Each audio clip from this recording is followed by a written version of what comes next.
নবীর আদর্শে আদর্শিত হতে পারে, আমার আল্লাহ দুনিয়ায় মানুষটা জীবনে শান্তি দান করবেন, ওকে সম্মানের জীবন দেবেন। কবরে যখন ডাকা হবে, কবর জগতে আমার আল্লাহ শান্তি দেবেন। আখিরাতে আমার রাসূলুল্লাহর আদর্শে আদর্শিত হওয়ার কারণে, আমার নবীর ভালোবাসা তার অন্তরে জায়গা পাওয়ার কারণে ওই মানুষটা আমার রাসূলুল্লাহ সাহাবাদের অন্তর্ভুক্ত হয়ে, আমার নবীর সাহাবাদের অন্তর্ভুক্ত হয়ে হাসরের ময়দানে উঠবেন। আর আমার আল্লাহ দয়াময়, আমার আপনার নবীর যারা প্রকৃত অনুসারী, আমার রাসূলের সুন্নাত যারা মেনে চলে, আমার রাসূলুল্লাহ সাহাবাদের সঙ্গে কঠিন বিচার দিবসে আমার আল্লাহ আরশে আজিমের ছায়া নসিব করে দেবে। আরো জোরে বলুন, আল্লাহ পাক আমার আপনার নবীকে এত বেশি ভালোবাসেন। আল্লাহ দয়াময় নূর নবী, দয়ার নবী, মায়ের নবীকে আমার আল্লাহ হাউজে কাউসারের পানি এনায়েত করেছেন। আমার আল্লাহ আমার রাসূলকে মাকামে মাহমুদ দান করেছেন। মাকামে মাহমুদে গিয়ে আমার রাসূল কঠিন বিচার দিবসে হাসরের ময়দানে যেদিন নবীরা পর্যন্ত নফসি নফসি করবে, ইয়াকুলু আদামু সফিউল্লাহ ইয়াউমাল কিয়ামাতি ইয়া রাব্বি নফসি ইয়া রাব্বি নফসি, ওয়ায়াকুলু নূহু নবিয়ুল্লাহ ইয়াউমাল কিয়ামাতি ইয়া রাব্বি নফসি ইয়া রাব্বি নফসি, ওয়ায়াকুলু ইব্রাহিম খলিলুল্লাহ ইয়াউমাল কিয়ামাতি ইয়া রাব্বি নফসি ইয়া রাব্বি নফসি, ওয়ায়াকুলু ইসমাঈলু যাবিহুল্লাহ ওয়ায়াকুলু দাউদ খলিফাতুল্লাহ ওয়ায়াকুলু ঈসা রূহুল্লাহ, ওয়ায়াকুলু দাউদ সুলাইমান।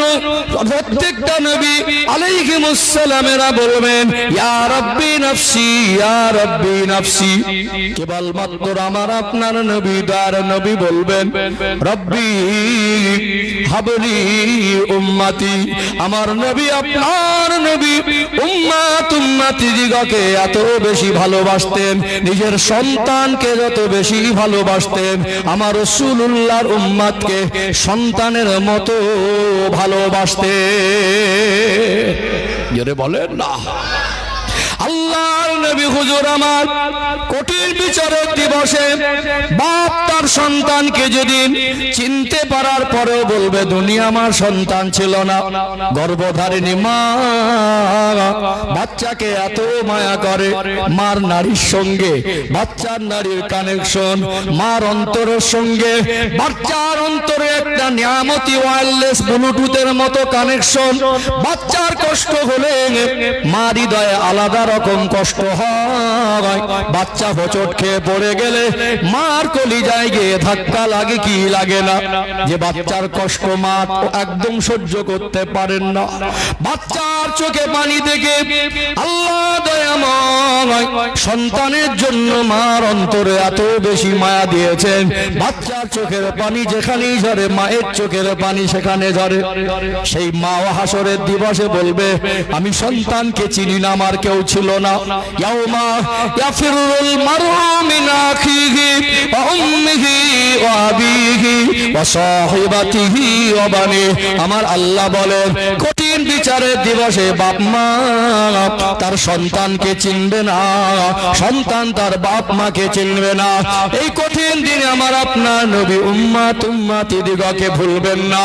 আমার রাসূল সেদিন সিজদায় পড়ে যাবে, আমার রাসূলুল্লাহ মাকামে মাহমুদে গিয়ে আরশে আজিমের নিচে সিজদায় পড়ে কাঁদবেন, রব্বি হাবলি উম্মতি, রব্বি হাবলি উম্মতি। আমার আল্লাহ বলবেন হাবিব, আমার প্যারা দোস্ত, আমি আল্লাহ আপনাকে অনেক বেশি ভালোবাসি। হাবিব আপনি কাঁদবেন না, আজকে আপনার এই তিনটা কান্নার দিন নয়। আমার হাবিব আমি আল্লাহ আপনাকে হাউজে কাউসারের পানি এনায়েত করেছি। আপনি সিজদা থেকে মাথা তোলেন, আমি আল্লাহকে আপনার সুপারিশটাকে মঞ্জুর করে নেব। আরো জোরে বলুন। ও ভাইজানেরা, সোনার মানিক যুবকেরা, আব্বারা মায়েরা, যে নবীর 63 বছরের জীবনে রাসূলুল্লাহ যেদিন তাশরীফ এনেছিলেন মা আমেনার কুড়ে ঘরে, সেদিন আমার আপনার নবী সিজদায় রত হয়ে রব্বি হাবলি উম্মতি, রব্বি হাবলি উম্মতি উম্মতি বলে সেদিন আল্লাহর নবী দুনিয়ায় সেই কথা বলছিলেন। আর আমার রাসূলুল্লাহর ইন্তেকালের সময় আমার নবী সেদিন রব্বি হাবলি উম্মতি, রব্বি হাবলি উম্মতি করছিলেন। হাসর দিবসে আমার নবী সেদিন উম্মতের কথা বলবেন না? বলুন তো দেখি, সেই নবীর ভালোবাসা আমাদের অন্তরে জাগা দেওয়া দরকার আছে না নেই? আছে না? মুখে বললেই হয়ে যাবে? মুখে কি বললে হয়ে যাবে? মুখে বললে তো হবে না, বাস্তবতাটা বেলাতে হবে। নবীর সুন্নাতকে ভালোবাসা, রাসূলকে ভালোবাসা। নবী আমার সোনা জবানে বলেন, মান আহাব্বানি ফাকাদ আহাব্বাহুল্লাহ, যে ব্যক্তি আমি রাসূলকে ভালোবাসলো, ওই ভালোবাসাটা শুধু আমি রাসূলুল্লাহর ভালোবাসা নয়, ওই ভালোবাসাটা আল্লাহ পাকের ভালোবাসা হয়ে যায়। জোরে বলেন না। নবীকে যদি ভালো না বাসতে পারেন তো আল্লাহর ভালোবাসা হবে না। সেই নবীকে আমাদের অন্তরে হৃদয় জায়গা দিতে হবে। যতক্ষণ না আমাদের অন্তরে নবীর ভালোবাসা জায়গা দিতে পারবো, যতক্ষণ না আমরা আমাদের নবীকে সর্বাপেক্ষা বেশি ভালোবাসতে পারবো, ততক্ষণ না আমরা প্রকৃত মুমিন হতে পারবো না। কথাটা কার কথা? আল্লাহর কথা। চলুন একটু দলিল তুলে ধরি। কোরআনুল কারীমের মধ্যে 21 নম্বর পারা, সূরার নাম হলো সূরাতুল আহজাব, 6 নম্বর আয়াত খুলে দেখে নেবেন। আমার আল্লাহ জানিয়ে দেন, আন-নাবিয়্যু আওলা বিল মুমিনিনা মিন আনফুসিহিম। আমার আপনার নবীর শানে আল্লাহ বলেন, আমার নবী হলো মুমিনদের কাছে তাদের নিজেদের থেকে অধিক ঘনিষ্ঠ। নিজের যা কিছু আছে, বিবি বাচ্চা, মাল সম্পদ, চাকরি, ডিগ্রি, ক্ষমতা, রাজত্ব, নেতৃত্ব, দুনিয়ায় এমনকি নিজের শরীরের অঙ্গ প্রত্যঙ্গ, নিজের জানটাও যদি নিজের মনে হয়, আমার রাসূলুল্লাহকে তার থেকেও বেশি আপন যদি মনে করতে না পারে, প্রকৃত মুমিন হওয়া যাবে না।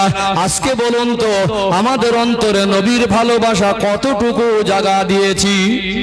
কতটুকু দিয়েছি? যেভাবে ভালোবাসা দরকার। এখন আমাদের জীবনের সঙ্গে সম্পর্ক হয়েছে খৈনি। কিসের খৈনি? দিনে 4 বার 5 বার না ডললে ঠিক মেজাজ ঠিক থাকে না। এক সপ্তাহ খৈনি যদি না খায় তো মাথা ঠিক থাকবে না। কিন্তু এক সপ্তাহে কবার খৈনি হলো যে হিসাব পাওয়া যাবে, দরুদ শরীফ কবার পড়ে যে হিসাব পাওয়া যাবে। একটু হ্যাঁ দেন না, আমার কথা মনে বুঝতে পারছেন না। অনেকে বিড়ি খান না, বিড়ি খায় না অনেকে। আঘাত দেওয়ার জন্য বলছেন, এটা শিখতে হবে, বসতে হবে, তপ্ত হতে হবে। অনেকে বিড়ি খায় না। বিড়ি দিনে কটা খায় আনুমানিক একটা হিসেব আছে না নেই? আছে। এক বান্ডিল 2 দিন হয় না, 3 দিন হয়। যারা একটু বেশি খায় একদিনে শেষ করে না, 3 দিন লাগে। এক বান্ডিল কারো 1 সপ্তাহ লাগে। এক সপ্তাহে ক বান্ডিল বিড়ি যায়, কটা যায়, একটা আনুমানিক হিসেব আছে না নেই? আছে না? ওটা হিসেব পাওয়া যাবে। এক সপ্তাহে কবার দরুদ শরীফ পড়েছে, ওই হিসাব পাওয়া যাবে না।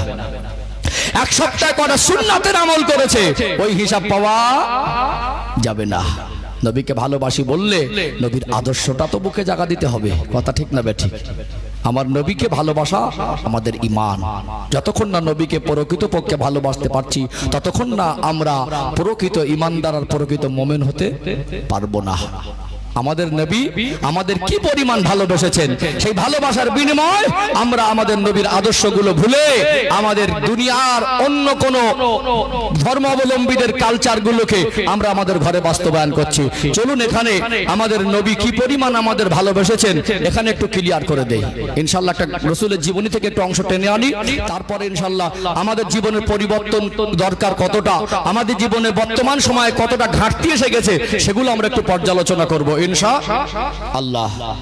ও ভাই ভাইজানেরা, সোনার মানিক যুবকেরা, আব্বারা মায়েরা, আল্লাহ আমার আপনার নবীকে তামাম সৃষ্টি জগতের জন্য রহমত স্বরূপ করেছেন। আমার আপনার নবী উম্মাত উম্মাতিকে এত বেশি ভালোবেসেছেন, নিজের সন্তানের মতো করে ভালোবেসেছেন। আল্লাহ নবী হুজুর আমার একদিন তাশরীফ রেখেছেন মদিনার মসজিদে নববী শরীফে। আল্লাহ নবীর ঘরে 16 মাসের একটা বাচ্চা, আমার রাসূলুল্লাহর কলিজার টুকরা সন্তান, ওই ছেলেটার নাম হলো হযরত ইব্রাহিম রাদিয়াল্লাহু আনহু। আমার রাসূলুল্লাহর একটা সন্তান ছেলে, যে ছেলেটার নাম হলো হযরত ইব্রাহিম রাদিয়াল্লাহু আনহু। আল্লাহর নবীর ওই কলিজার টুকরা সন্তান অসুস্থ হয়ে আছেন, শরীরটা বড় অসুস্থ, 1 বছর 4 মাসের মতো বয়স। নবী আমার সাহাবায়ে কেরামদের নিয়ে মদিনা মসজিদে নববী শরীফে সাহাবাদেরকে নিয়ে দিন শরিয়াতের কথা আলাপ আলোচনা করছিলেন। আল্লাহ নবী আমার আপনার জন্য নাজাতের ভাবনা ভাবতেছিলেন। এমন সময় আম্মা জান হযরত মারিয়া কিবতিয়া রাদিয়াল্লাহু আনহা, ওই সময় ছোট বাচ্চা অসুস্থ, এমন সময় মনে করলেন আমার রাসূল এক্ষুনি হযরতে নাই, ঘরেতে নাই। আল্লাহ রাসূলের কাছে খবর দেই, বলুন তো আমাদের ঘরে যদি ছোট বাচ্চা অসুস্থ হয়, ওই ছোট বাচ্চার মা তার আব্বাকে খবর দেবে কি দেবে না? খবর দেবে না? ছোট বাচ্চা অসুস্থ হলে আমরা যদি বাজারে বা কোথাও বসে থাকি, ওখানে বসে থাকা যায়? বন্ধু বান্ধব ছেড়ে, চায়ের আড্ডা ছেড়ে, আমরা আড্ডাখানা ছেড়ে এবার ঘরের দিকে যাই। নবী আমার বসে আছেন সাহাবায়ে কেরামদের নিয়ে। এমন সময় সংবাদ আসে, ইয়া রাসূলুল্লাহ, ইয়া হাবিবাল্লাহ, হুজুর আপনি একটু ঘরে আসেন, আপনার কলিজার টুকরা সন্তান ইব্রাহিম অসুস্থ। আল্লাহ নবী বললেন, যান আমি আসছি। আমার রাসূলুল্লাহ আবার কিছুক্ষণ আলোচনায় মশগুল হয়ে গেলেন।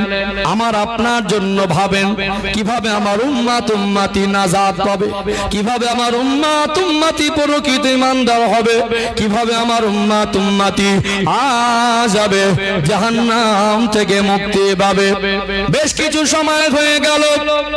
আম্মা জান হযরত মারিয়া কিবতিয়া রাদিয়াল্লাহু আনহার ঘরে থেকে সংবাদ আসে।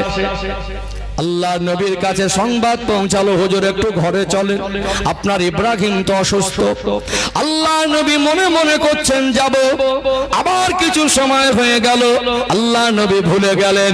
তৃতীয়বার সংবাদ আসছে, হুজুর দেরি করবেন না, আপনার কলিজার টুকরা সন্তান ইব্রাহিমের অবস্থা ভালো না।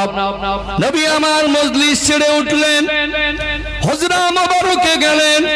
আম্মা জান হযরত মারিয়া কিবতিয়া রাদিয়াল্লাহু আনহা, 16 মাসের বাচ্চা, আমার রাসূলুল্লাহর কলিজার টুকরা, আমার দয়ার নবীর ছেলে সন্তান হযরত ইব্রাহিম রাদিয়াল্লাহু আনহুকে বুকের মধ্যে, কোলের মধ্যে জড়িয়ে ধরে হাউ হাউ করে কাঁদেন। বাচ্চা যদি কষ্ট হয়, কোন মা জান সহ্য করতে পারেন না। বাচ্চা যদি কষ্ট হয়, কোন মা জান সহ্য হয় না। আম্মা জান মারিয়া বাচ্চাকে বুকে জড়িয়ে ধরে কাঁদেন। বাচ্চাটা কষ্ট পায়, আল্লাহ রাসূলকে দেখে বুকরে কেঁদে ফেললেন। আল্লাহর নবীকে বলেন, ইয়া রাসূলুল্লাহ, ইয়া হাবিবাল্লাহ, আমি মারিয়া সহ্য করতে পারি না, আমার ইব্রাহিমের কষ্ট আমি আর সহ্য করতে পারছি না। আমি তো কয়েকবার আপনাকে সংবাদ দিয়েছি, আমি আর সহ্য করতে পারছি না। এবার আপনি আপনার সন্তানকে কোলে নেন। দয়ার নবী, মায়ার নবী, তিনি তো তামাম উম্মতের জন্য দয়ার সাগর। আমার আল্লাহ তাআলার অন্তরে এত বেশি মায়া মহব্বত দিয়েছিলেন। আমরা সাধারণ মানুষ, আমাদের বাচ্চাদের উপরে আমাদের যদি এত দয়া মায়া হয়, আমার রাসূলুল্লাহর অন্তরে না জানি কত মায়া। আমার নবীর কলিজার টুকরা সন্তান, সোনার মানিক হযরত ইব্রাহিম রাদিয়াল্লাহু আনহুকে কোলের মধ্যে নিলেন। বাচ্চার কষ্ট দেখে আমার আপনার নবী নূরের চোখ থেকে টপ টপ করে পানি একটু গড়িয়ে যায়। এমন সময় ঘরের দরওয়াজায় হাজির হয়ে গেলেন আল্লাহ পাকের ফেরেশতা হযরত মালিকুল মউত আজরাইল আলাইহিস সালাম। আসসালামু আলাইকা ইয়া রাসূলুল্লাহ, আসসালামু আলাইকা ইয়া হাবিবাল্লাহ। আল্লাহ রাসূলকে এই ছোট বাচ্চা অসুস্থ, এমন সময় আজরাইল আলাইহিস সালাম সালাম দিচ্ছেন, মনে আমার নবী বুঝতে পেরে গেলেন। ফাইদা জা আজালুহুম লা ইস্তাখিরুনা সাআতাও ওয়ালা ইস্তাকদিমুন। আল্লাহ বলেন বান্দা বান্দি যখন ইন্তেকালের সময় হয়ে যাবে সামান্য যাররা টাইম আগে পিছে করা হবে না। আল্লাহ নবীকে বলেন হুজুর আপনার কোলে আপনার সোনার মানিক বাচ্চা, আল্লাহর হুকুম হয়েছে, আল্লাহর অর্ডার হয়েছে, আমি আজরাইল এসেছি জান কবজ করার জন্য। আল্লাহর হাবিব বলেন ও হযরত মালিকুল মউত, ও হযরত আজরাইল, আল্লাহ দেওয়া সিদ্ধান্ত আমি রাসূল তো ফিরিয়ে দিতে পারি না। 16 মাসের বাচ্চাকে কোলে নিয়ে আমার নবী বসে আছেন, আর আমার নবীর কোলে ছোট বাচ্চার জানটা কবজ হয়ে গেল। হযরত ইব্রাহিম রাদিয়াল্লাহু আনহু ইন্তেকাল হয়ে গেলেন। ইন্না লিল্লাহি ওয়া ইন্না ইলাইহি রাজিউন। ও ভাইজানেরা, সোনার মানিক যুবকেরা, আব্বারা মায়েরা, নবী আমার বুকে জড়িয়ে ধরে আল্লাহ রাসূল কাঁদতে লাগলেন। আম্মা জান মারিয়া কিবতিয়া রাদিয়াল্লাহু আনহা তিনি বুঝতে পেরে গেলেন বাচ্চা আর নড়াচড়া করে না। ইয়া রাসূলুল্লাহ, ইয়া হাবিবাল্লাহ, আমার ইব্রাহিম কেন আর নড়াচড়া করে না? নবী আমার বলেন মারিয়া তুমি মা, সহ্য করাটা তোমার কাছে বড় কষ্টের। আল্লাহর হুকুম হয়েছে আমার ইব্রাহিমকে আমার আল্লাহ তিনি ডেকে নিয়েছেন। আম্মা জান মারিয়া কাঁদেন, ইয়া রাসূলুল্লাহ, ইয়া হাবিবাল্লাহ, আমার বাচ্চা অসুস্থ, আপনাকে তো দুবার তিনবার খবর দিলাম। আল্লাহ নবী বললেন ও হযরতে মারিয়া, ও হযরতে মারিয়া, মন খারাপ করো না, মনে কষ্ট নিও না। বাচ্চা দুনিয়া ছেড়ে চলে গেলে বাবা মা সব থেকে বেশি কষ্ট হবে, এটা স্বাভাবিক। তুমি মা হয়ে সন্তানের প্রতি যদি তোমার এত দয়া হয়, তুমি মা হয়ে সন্তানের প্রতি যদি তোমার এত মায়া হয়, আমি রাসূল, আমি আব্বা, আমারই কলিজার টুকরা সন্তান, আমার বাচ্চার উপরে আমার কি মায়া নেই? আমি আমার বাচ্চাকে আব্বা হিসাবে অনেক বেশি ভালোবাসি। তবে সাহাবাদেরকে নিয়ে আমি আমার গুনাহগার খাতাকার উম্মত উম্মতিদের জন্য নাজাতের ভাবনা ভাবতেছিলাম। ও হযরতে মারিয়া, আল্লাহ পাক আমাকে শুধু সন্তানের বাবা করেন নাই, আমার আল্লাহ আমাকে কোটি কোটি উম্মত উম্মতিদের জন্য নবী করে রাহমাতাল লিল আলামিন করে প্রেরণ করেছে। আমি আমার ইব্রাহিমকে যতটা ভালোবাসি, আমার কোটি কোটি উম্মত উম্মতি দিগকে আমি রাসূলুল্লাহ অতটা পরিমাণ ভালোবাসি।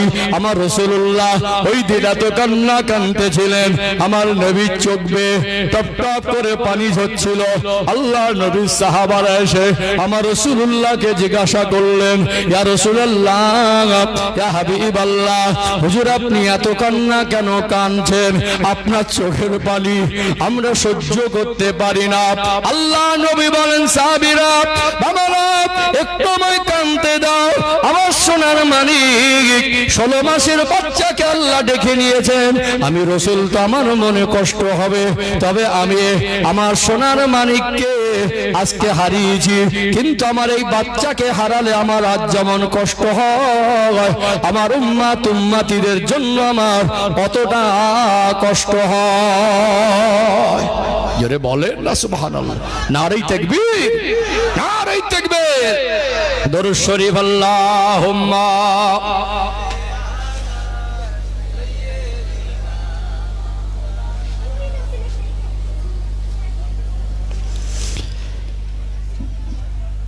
দরুদ শরীফ আরো মহব্বতে আল্লাহুম্মা সাল্লি আলা।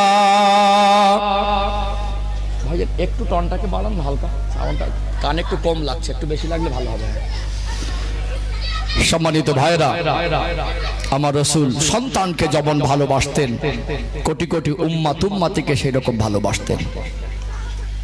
আমাদের সন্তানের উপরে যেরকম মায়া, ওই মায়া আমরা অন্য সন্তানকে করতে পারি না। পারি কি? পারি না। এতিম ভাইপোকে তাই হক বুঝে দেয় না, আছে না নেই? একটু হ্যাঁ দেন না। এতিম ভাইপো হকটা তাই বুঝে দেয় না।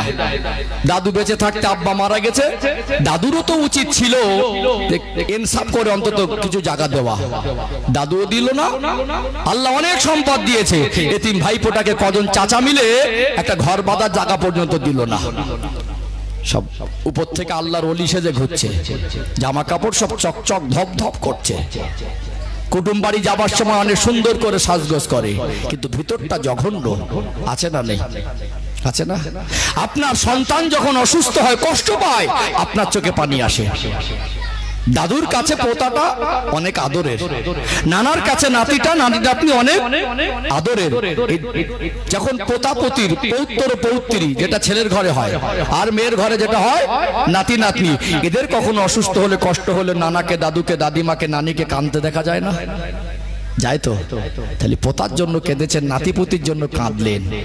বলুন তো দেখি, 200 বছর আল্লাহ যদি কিয়ামত না দেয়, আপনার বংশধরে যে আসবে তার জন্য কোনোদিন কেঁদেছেন? ভাবেনি কে আসবে? ভাবেনি কে আসবে, সেটা ভাবেননি। আল্লাহ রাসূল সাল্লাল্লাহু আলাইহি সাল্লাম আজ থেকে 1400 বছর আগে তার ওফাত হয়ে গেল, কম বেশি 1400 বছর হয়ে গেল। আমার নবী যখন দুনিয়ায় ছিলেন, শুধু তাদের জন্য নবী ছিলেন না, আমার নবীর ওফাতের পরে কিয়ামত পর্যন্ত যত মানুষ দুনিয়া আসবেন, আমার আল্লাহ আমার রাসূলকে সকলের জন্য নবী বানিয়েছেন। জোরে বলুন।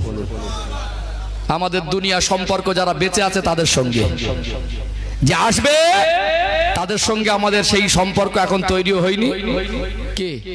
আর তাদের কষ্ট দুঃখ হবে কিনা, তাদের জন্য আমরা কাঁদতে বসলেও কান্না আসবে? কাঁদতে বসলে কান্না আসবে? টাকা দিয়েও কাঁদানো যাবে না।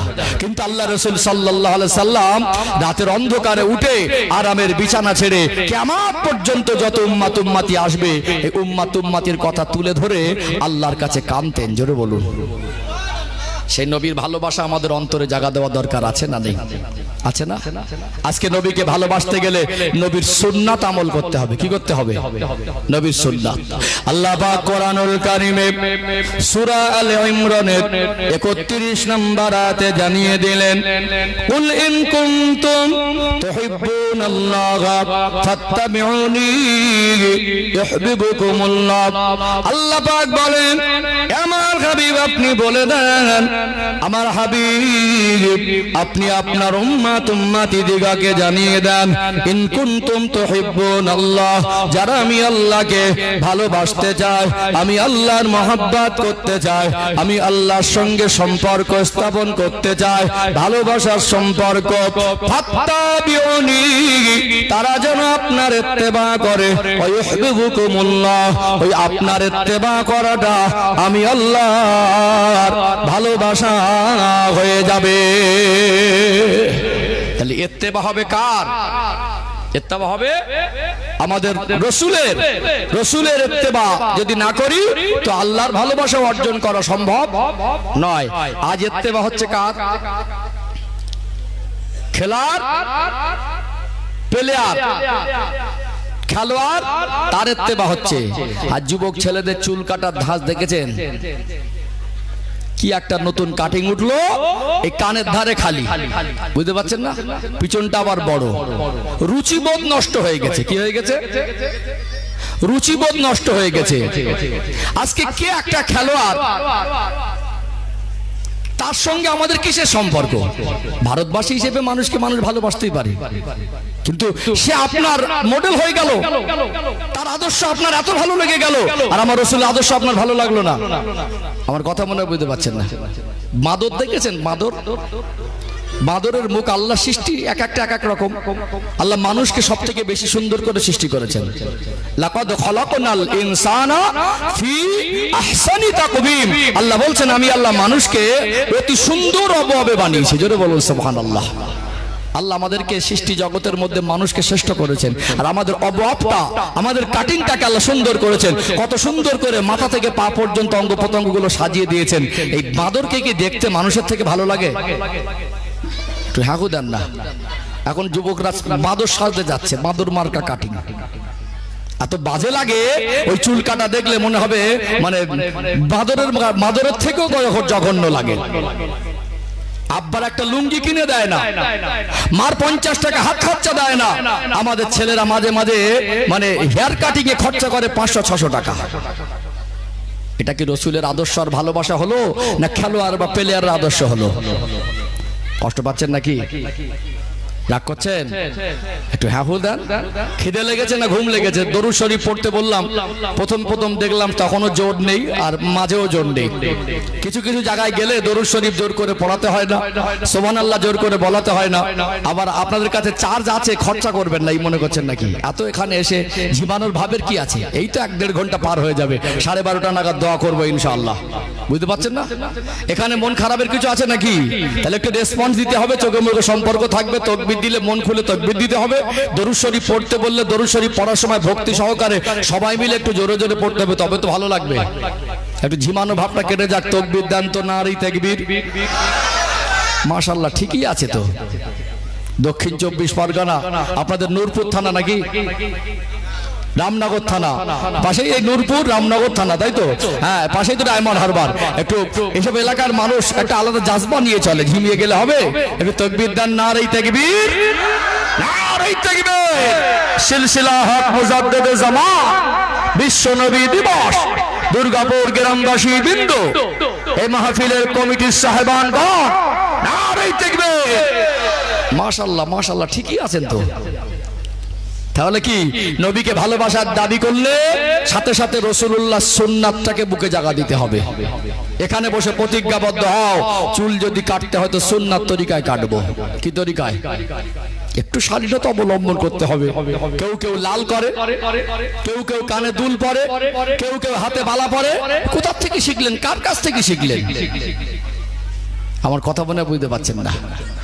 ও ভাইজানেরা, সোনার মানিক যুবকেরা, আব্বারা মায়েরা, আল্লাহ নবী হুজুর আমার সোনার জবানে বলেন, মান তাশাব্বাহা বিকওমিন ফাহুয়া মিনহুম। যে ব্যক্তি যার অনুসরণ করবে, যার কাজের সঙ্গে যার মিল থাকবে, আল্লাহ দয়াময় হাসরের ময়দানে তার সঙ্গে ওঠাবে। আজকে কিছু মানুষ হয়তো দাড়ি রাখতে পারেন না, ওলামায়ে কেরামেরা বলেন, মসজিদের ইমাম বলেন, বক্তা ওয়াইজিনরা বলেন, অনেকে রাখছেন, অনেকে আবার মনে মনে করছে রাখতে হবে। কথা ঠিক না বেঠিক? আবার অনেকে বাহানা করে, বিভিন্ন রকম অজুহাত দেখায়, দাড়ি রাখলে চুলকায়, দাড়ি রাখতে পারি না, অসুবিধা হয়, বিভিন্ন জায়গায় যায়। আল্লাহর নবীর ভালোবাসার কাছে দুনিয়ার কোনো অজুহাত চলে না। নবীর ভালোবাসা যদি অন্তরে জায়গা দিতে পারেন, আমার রাসূলুল্লাহর ভালোবাসা ওই মানুষটাকে আল্লাহ দয়ার জান্নাত পর্যন্ত পৌঁছে দেবে। ও যুবক ভাইয়েরা, তোমরা আমার একটা ভাইয়ের মতো, আঘাত দেওয়া যার উদ্দেশ্য নয়। দাড়ি যদি রাখতে হয়, দুনিয়ার কোন প্লেয়ার আর খেলোয়াড়ের মতো নয়। একটা জায়গায় কাটিংটা পাল্টে দিলে হাফ ইঞ্চি করে, আর কলার কাছে গিয়ে তলায় 1 ইঞ্চি তুমি রাখলে ঠিকই, কিন্তু অন্যের অনুসরণ হয়ে গেল।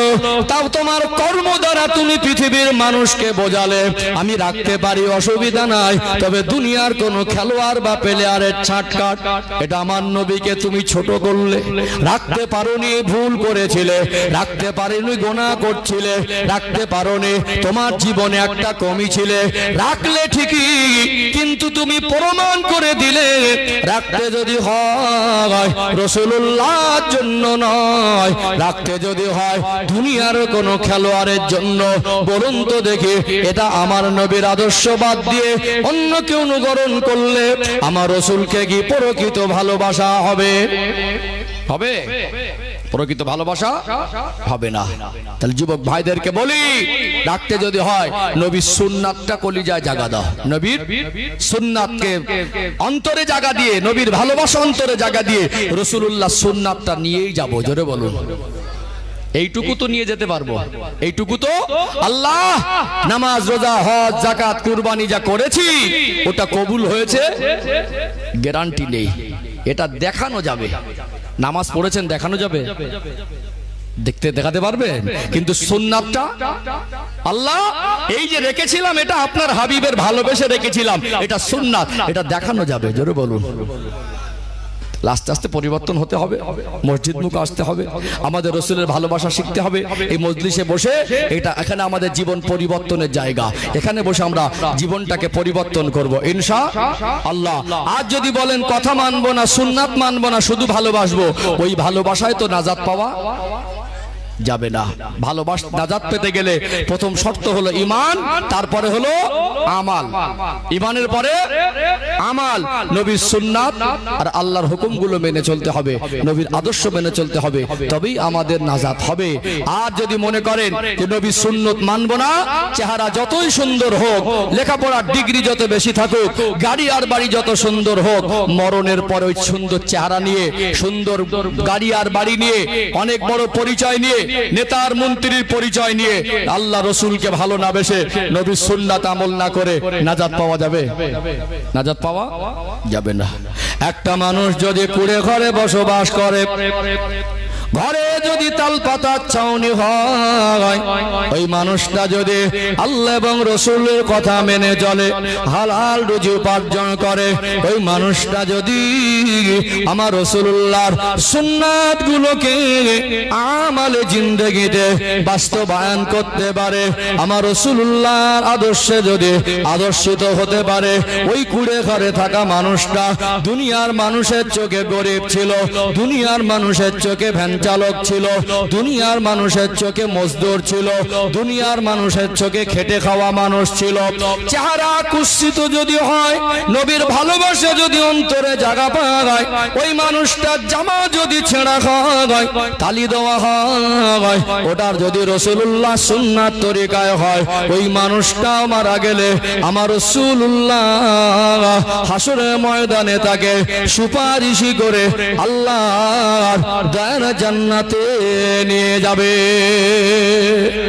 পৃথিবীর জমিনে সেরা ধনী হয়ে, পৃথিবীর জমিনে সব থেকে দামি গাড়ি যাবে, সব থেকে দামি বাড়ি করে, সব থেকে দামি খাবার খেয়ে, সব থেকে সুন্দর চেহারা নিয়ে ঘুরে, যদি নবীর সুন্নাত গুলো আমালে জিন্দেগিতে বাস্তবায়ন করতে না পারে, নাজাতটা জীবনে সহজ হবে না। ও ভাইয়েরা, বাবাজিরা, বলুন তো দেখে, পরিবর্তন দরকার আছে না নেই? পরিবর্তন দরকার আছে। চলুন আপনারা যারা আমার ভাইয়েরা যারা মনে করেন যে আমরা মুখে বলি এটাই যথেষ্ট, আর সুন্নত মানা দরকার নেই, নামাজ পড়া দরকার নেই, আর ভালো হওয়া দরকার নেই, এতেই পার হয়ে যাব, ভালোবেসে শুধু মুখের দাবিতে পার হওয়া যায় না। আল্লাহ পাক কোরআনুল কারীমে 28 নম্বর পারার মধ্যে সূরাতুল হাসরের মধ্যে জানিয়ে দিলেন, ওমা আতাকুমুর রাসূলু ফাখুযুহু ওমা নাহাকুম আনহু ফান্তাহু। আমার নবী যেটা তোমাদেরকে আদেশ করেন ওটাকে তোমরা মেনে নাও, আমার নবী যেটা তোমাদের নিষেধ করেন ওটাকে তোমরা বর্জন করে দাও। আল্লাহ রাসূলের আদেশ নিষেধ যদি না মানে, নবীর রক্তের সম্পর্ক চাচা হয়েও ভালোবাসা দিয়ে জান্নাতে যেতে পারবে না। এখানে একটা ভালোবাসার চিত্র তুলে ধরি। আমরা তো বলি ভালোবাসি অথচ নামাজ পড়ি না, আমরা বলি ভালোবাসি অথচ সুন্নাত মানি না, বলি না, ভালোবাসি বলি, কিন্তু নবীর চাচার ভালোবাসাটা একটু তুলে ধরি, পরিষ্কার হয়ে যাবে জীবন পরিবর্তন দরকার আছে কিনা, আর একটু পরিষ্কার হয়ে যাবে ইনশাআল্লাহ। ও ভাইজানেরা, সোনার মানিক যুবকেরা, আব্বারা মায়েরা, আমার আপনার নবীকে আল্লাহ পাক 63 বছরের হায়াতে জীবন দিলেন। নবী আমার দুনিয়া এসেছিলেন এই রবিউল আউয়াল মাসের 12 তারিখে। আমার আল্লাহ আমার রাসূলকে আব্বা হারা করে এতিম অবস্থায় দুনিয়ায় পাঠালেন। মায়ের গর্ভে থাকা অবস্থা আব্বা চলে গেলেন। 6 বছর বয়সে মাকে হারালেন, 8 বছর বয়সে দাদুকে হারালেন। দাদু মারা যাওয়ার পরে আমার আপনার নবীর 9টা চাচা ছিল। কটা চাচা? নবীর আব্বারা মোট 10 ভাই। 9টা চাচাদের মধ্যে একটা চাচার নাম হলো আবু তালেব। এই আবু তালেবের কাছে লালিত পালিত হতে লাগলেন। এত বেশি ভালোবাসতেন আমার রাসূলুল্লাহ চাচা আবু তালেব, এত বেশি মহব্বত করতেন। আমার রাসূলুল্লাহর বয়স তখন 8 বছর। 8 বছরের বাচ্চা কত বড়? সেইভাবে জ্ঞান বুদ্ধি হয় না, কিন্তু আমার রাসূলের ক্ষেত্রে সাধারণ মানুষের সঙ্গে এইভাবে বলা যাবে না। আমার রাসূলকে আল্লাহ পৃথিবীর সৃষ্টির আগে থেকেই নবী করেছেন, জোরে বলুন।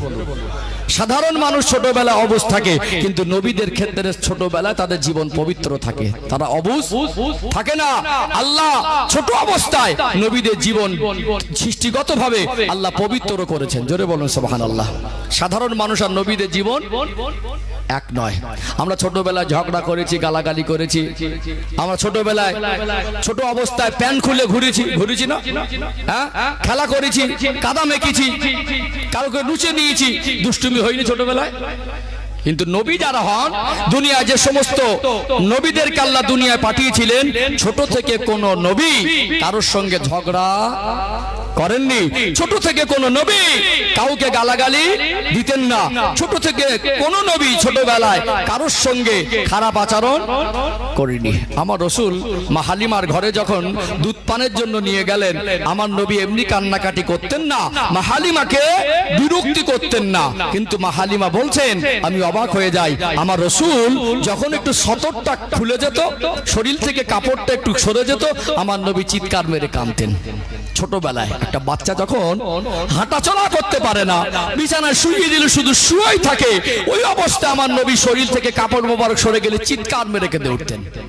মা হালিমা বলছেন, আমি বুঝতে পেরে গেলাম। প্রথম বুঝতে পারিনি। ছোট বাচ্চাকে এনেছে, 2 সপ্তাহের বাচ্চা। কত বছর বয়স? আমার রাসূলের মা হালিমার কাছে যখন দিয়েছেন দুধ পানের জন্য, আমার নবীর বয়স তখন 2 সপ্তাহ মতো। কতদিন? 2 সপ্তাহ মতো। আল্লাহ পাক নবীর জীবনকে এত বেশি পবিত্র করেন। মা হালিমা বলেন, আমি আমার রাসূলকে 2 সপ্তাহ বয়সে আমার ঘরে নিয়ে আসলাম। বাচ্চাটার ভিতরে অনেক অস্বাভাবিক কিছু উপলব্ধি করলাম। আর আম্মা জান হযরত আমিনা আমাকে অনেক আগে থেকে জানিয়ে দিয়েছিলেন। কিন্তু মা হালিমাতুস সাদিয়া বলেন, দার নবী মায়ার নবী কোনোদিন বিরক্তি করতেন না, অতিরিক্ত কান্নাকাটি করতেন না, তবে মাঝে মাঝে চিৎকার দিয়ে কেঁদে উঠতেন। ওই কান্নার আওয়াজ শুনে ছুটে ছুটে আমি হালিমা গিয়ে আমি কোলে নিতাম। প্রথমত বুঝতে পারিনি, কান্না থামতো না। কেন কান্না থামে না?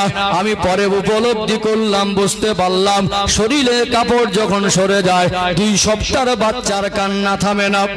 সঙ্গে সঙ্গে শরীরটা ঢেকে দিলে নবী আমার 2 সপ্তাহের অধিক বয়স ছোট বাচ্চা, কান্নাটা বন্ধ হয়ে যেত। দুনিয়ার মানুষের, সাধারণ মানুষের জীবন আর নবীদের জীবন কিন্তু এক নয়। আল্লাহ নবী ছোটবেলায় 8 বছর বয়সে দাদুকে হারিয়ে ফেলে নবীজির চাচা, 9টা চাচার মধ্যে 9 জন চাচার মধ্যে একটা চাচার নাম আবু তালেব। ওই আবু তালেবের তত্ত্বাবধানে চলে গেলেন। আবু তালেব এত বেশি ভালোবাসতেন আমার আপনার নবীকে, নিজের ইনকাম করা, রোজগার করা পয়সা দিয়ে আমার রাসূলুল্লাহকে খাইয়ে লালন পালন করছেন। বলুন তো এটা কি ভালোবাসা নয়? আজকে নিজের চাচারাই ভাইপোকে দেখে না, বরং ভাত দেওয়া তো দূরের কথা, এতিমের মালটা আত্মসাৎ করে রেখেছে। নবীর চাচা আবু তালেব এত বেশি ভালোবাসতেন আমার রাসূলুল্লাহ, চাচা জানের কোলের ধারে গলা জড়িয়ে ধরে ঘুমাতেন। যেখানে যেতেন হাত ধরে ধরে নিয়ে যেতেন। আল্লাহ নবী কোনোদিন এমন দুষ্টুমি করেননি যে চাচা যান কোনো বকে বা তম্বি করে। আমার রাসূলুল্লাহ বয়স হয়ে গেল 12 বছর। কত বছর? 12 বছর। তখনকার দিনে মক্কার মানুষের ইনকাম ছিল ব্যবসা করা। কি করা? আপনাদের এই সমস্ত এলাকায় অনেক মানুষ সাগরে মাছ ধরতে যায়, অনেক মানুষ বিভিন্ন কর্মসংস্থানে কারখানায় কাজ করে, আছে না? অনেকে ব্যবসা করে। তো মক্কার মানুষের তখনকার সময় ইনকামের মাধ্যম ছিল ব্যবসা করা। কি করা? ব্যবসার মাল নিয়ে শামে চলে যেত। কোথায়? সেই শাম। শামে গিয়ে বিক্রি করলে অনেক টাকা লাভ হতো। আল্লাহর নবী খবর পেলেন ব্যবসা সিজন, চাচা যান ব্যবসার মাল নিয়ে চলে যাবেন। এখন চাচা চলে গেলে কার কাছে থাকবেন? নবীজির আব্বাও নেই, মাও নেই, দাদুও নেই। চাচার কাছে চলে গেলেন, 4 বছর লালন পালন হলেন। চাচা চলে গেলেন, থাকবে কার কাছে? এই চিন্তা আমার নবীর মাথায় আসলো। খুব ভালোবাসতেন আমার নবীর চেহারা মোবারক আল্লাহ তো সুন্দর করে বানিয়েছিলেন। আল্লাহর নবীকে দেখলে এমনি অন্তরে আলাদা রকম মায়া হতো। জোরে বলুন সুবহানাল্লাহ। আল্লাহ রাসূলের চেহারা মোবারক আল্লাহ এত সুন্দর করে বানিয়েছিলেন। আল্লাহর সৃষ্টি জগতের মধ্যে আমার আল্লাহ অত সুন্দর করে আর কাউকে বানায় নাই। আমার নবীকেও চাচা আবু তালেব অনেক বেশি ভালোবাসতেন। নবী আমার চাচা জানের কাছে গেলেন। ও চাচা জান, চাচা জান, শুনেছি আপনি ব্যবসার মাল নিয়ে শামে বিক্রি করতে যাবেন। চাচা জান একটু আমায় শোনান, আপনি কি আমায় নিয়ে যাবেন না?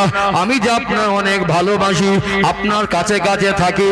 আপনি চলে গেলে আমার বড় কষ্ট হবে, আপনাকে ছেড়ে তো আমি থাকতে পারবো না।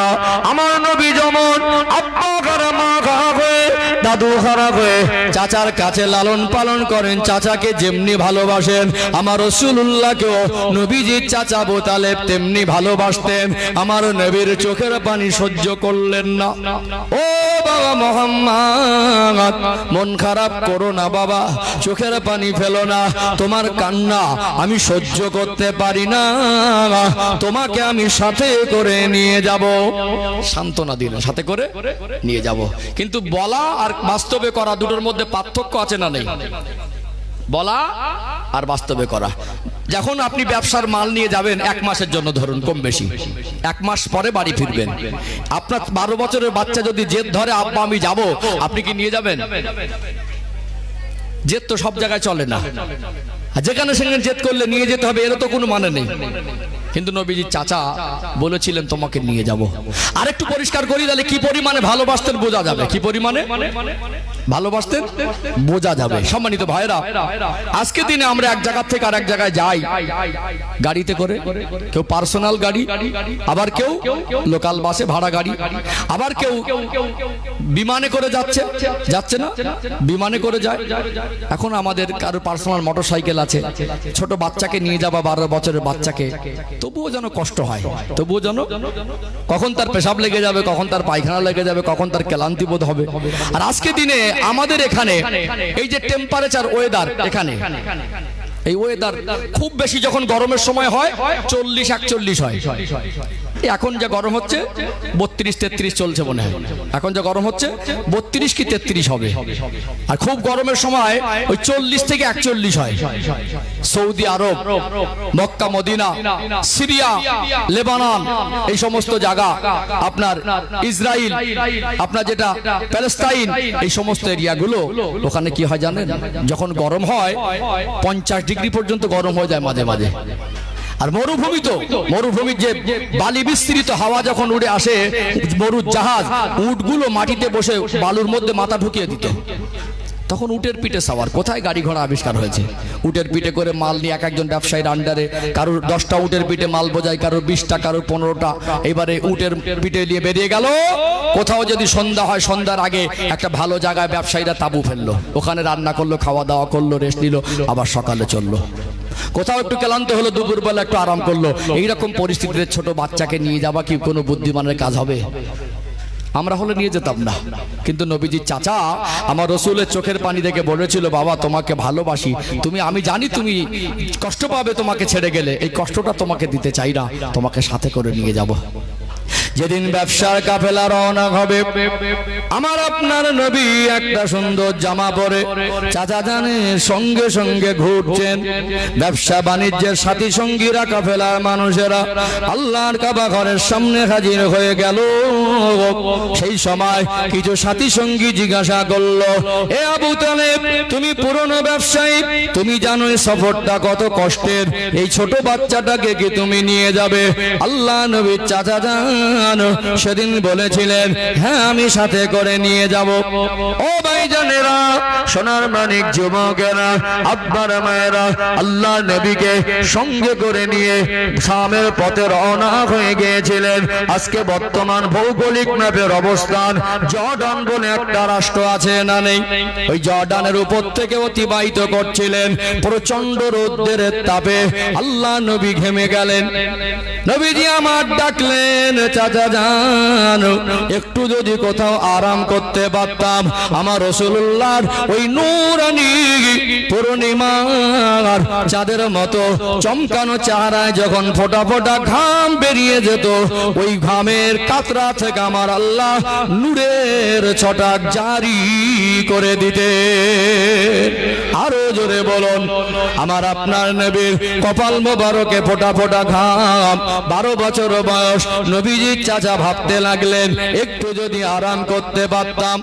খোঁজাখুঁজি করে একটা গাছের অনুসন্ধান করে একটা গাছের নিচে বসে একটু ছায়ায় বসে আরাম করতে লাগলেন।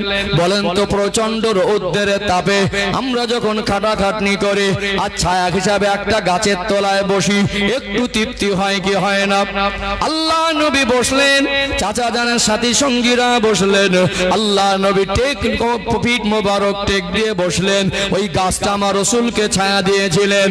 আজ 1400 বছর পার হয়ে গেল।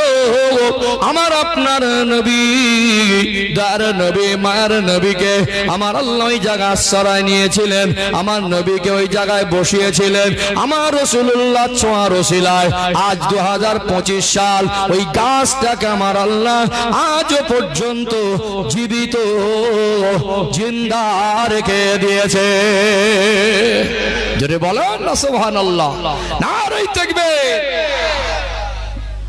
একটা ছোট বাচ্চাকে নিয়ে, 12 বছরের বাচ্চাকে সফর করেছিলেন। ওই গাছও যেন সাক্ষী হয়ে দাঁড়িয়ে আছে। জোরে বলুন। ফেসবুকে মাঝে মাঝে সাহাবী গাছ বলে একটা ছবি দেখেছেন। এখন সোশ্যাল মিডিয়ায় অনেকে বলেন সাহাবী গাছ, ওটাকে মানে জর্ডানের মানুষ বলে শাজারাত মুবারাকা, বরকতময় গাছ। আমার রাসূলের ছোঁয়া পেয়েছিল, আল্লাহ আজও লম্বা হায়াত দিয়েছেন। পৃথিবীতে এরকম বয়স্ক গাছ আছে অনুসন্ধান দেওয়া মুশকিল। কথা বুঝতে পেরেছেন? ওহ, নবীর ছোঁয়া। চাচা যান ভালোবাসতেন না, বাসতেন না? বাসতেন না? আমার নবীর সঙ্গে নবীজির চাচার সম্পর্ক ছিল টানা 42 বছরের। 8 বছর বয়সে চাচা জানের কোলে গেলেন।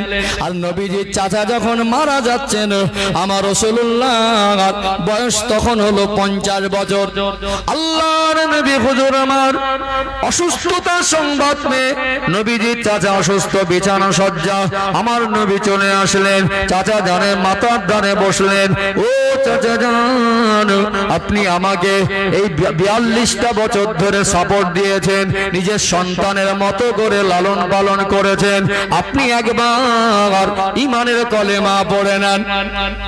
একদিকে নবীজি আমার কলেমার দাওয়াত দেন, অপর দিকে কাফের আবু জেহেল বলে, আবু তালেব তুমি হলে কুরাইশ বংশের নেতা, সারা জীবন বাপদাদার ধর্ম মেনে আর মৌতের আগে বিছানায় শুয়ে ধর্ম পরিবর্তন করবে, এটা লজ্জাজনক। শয়তানের ধোঁকা, একটা মারাত্মক ধোঁকা।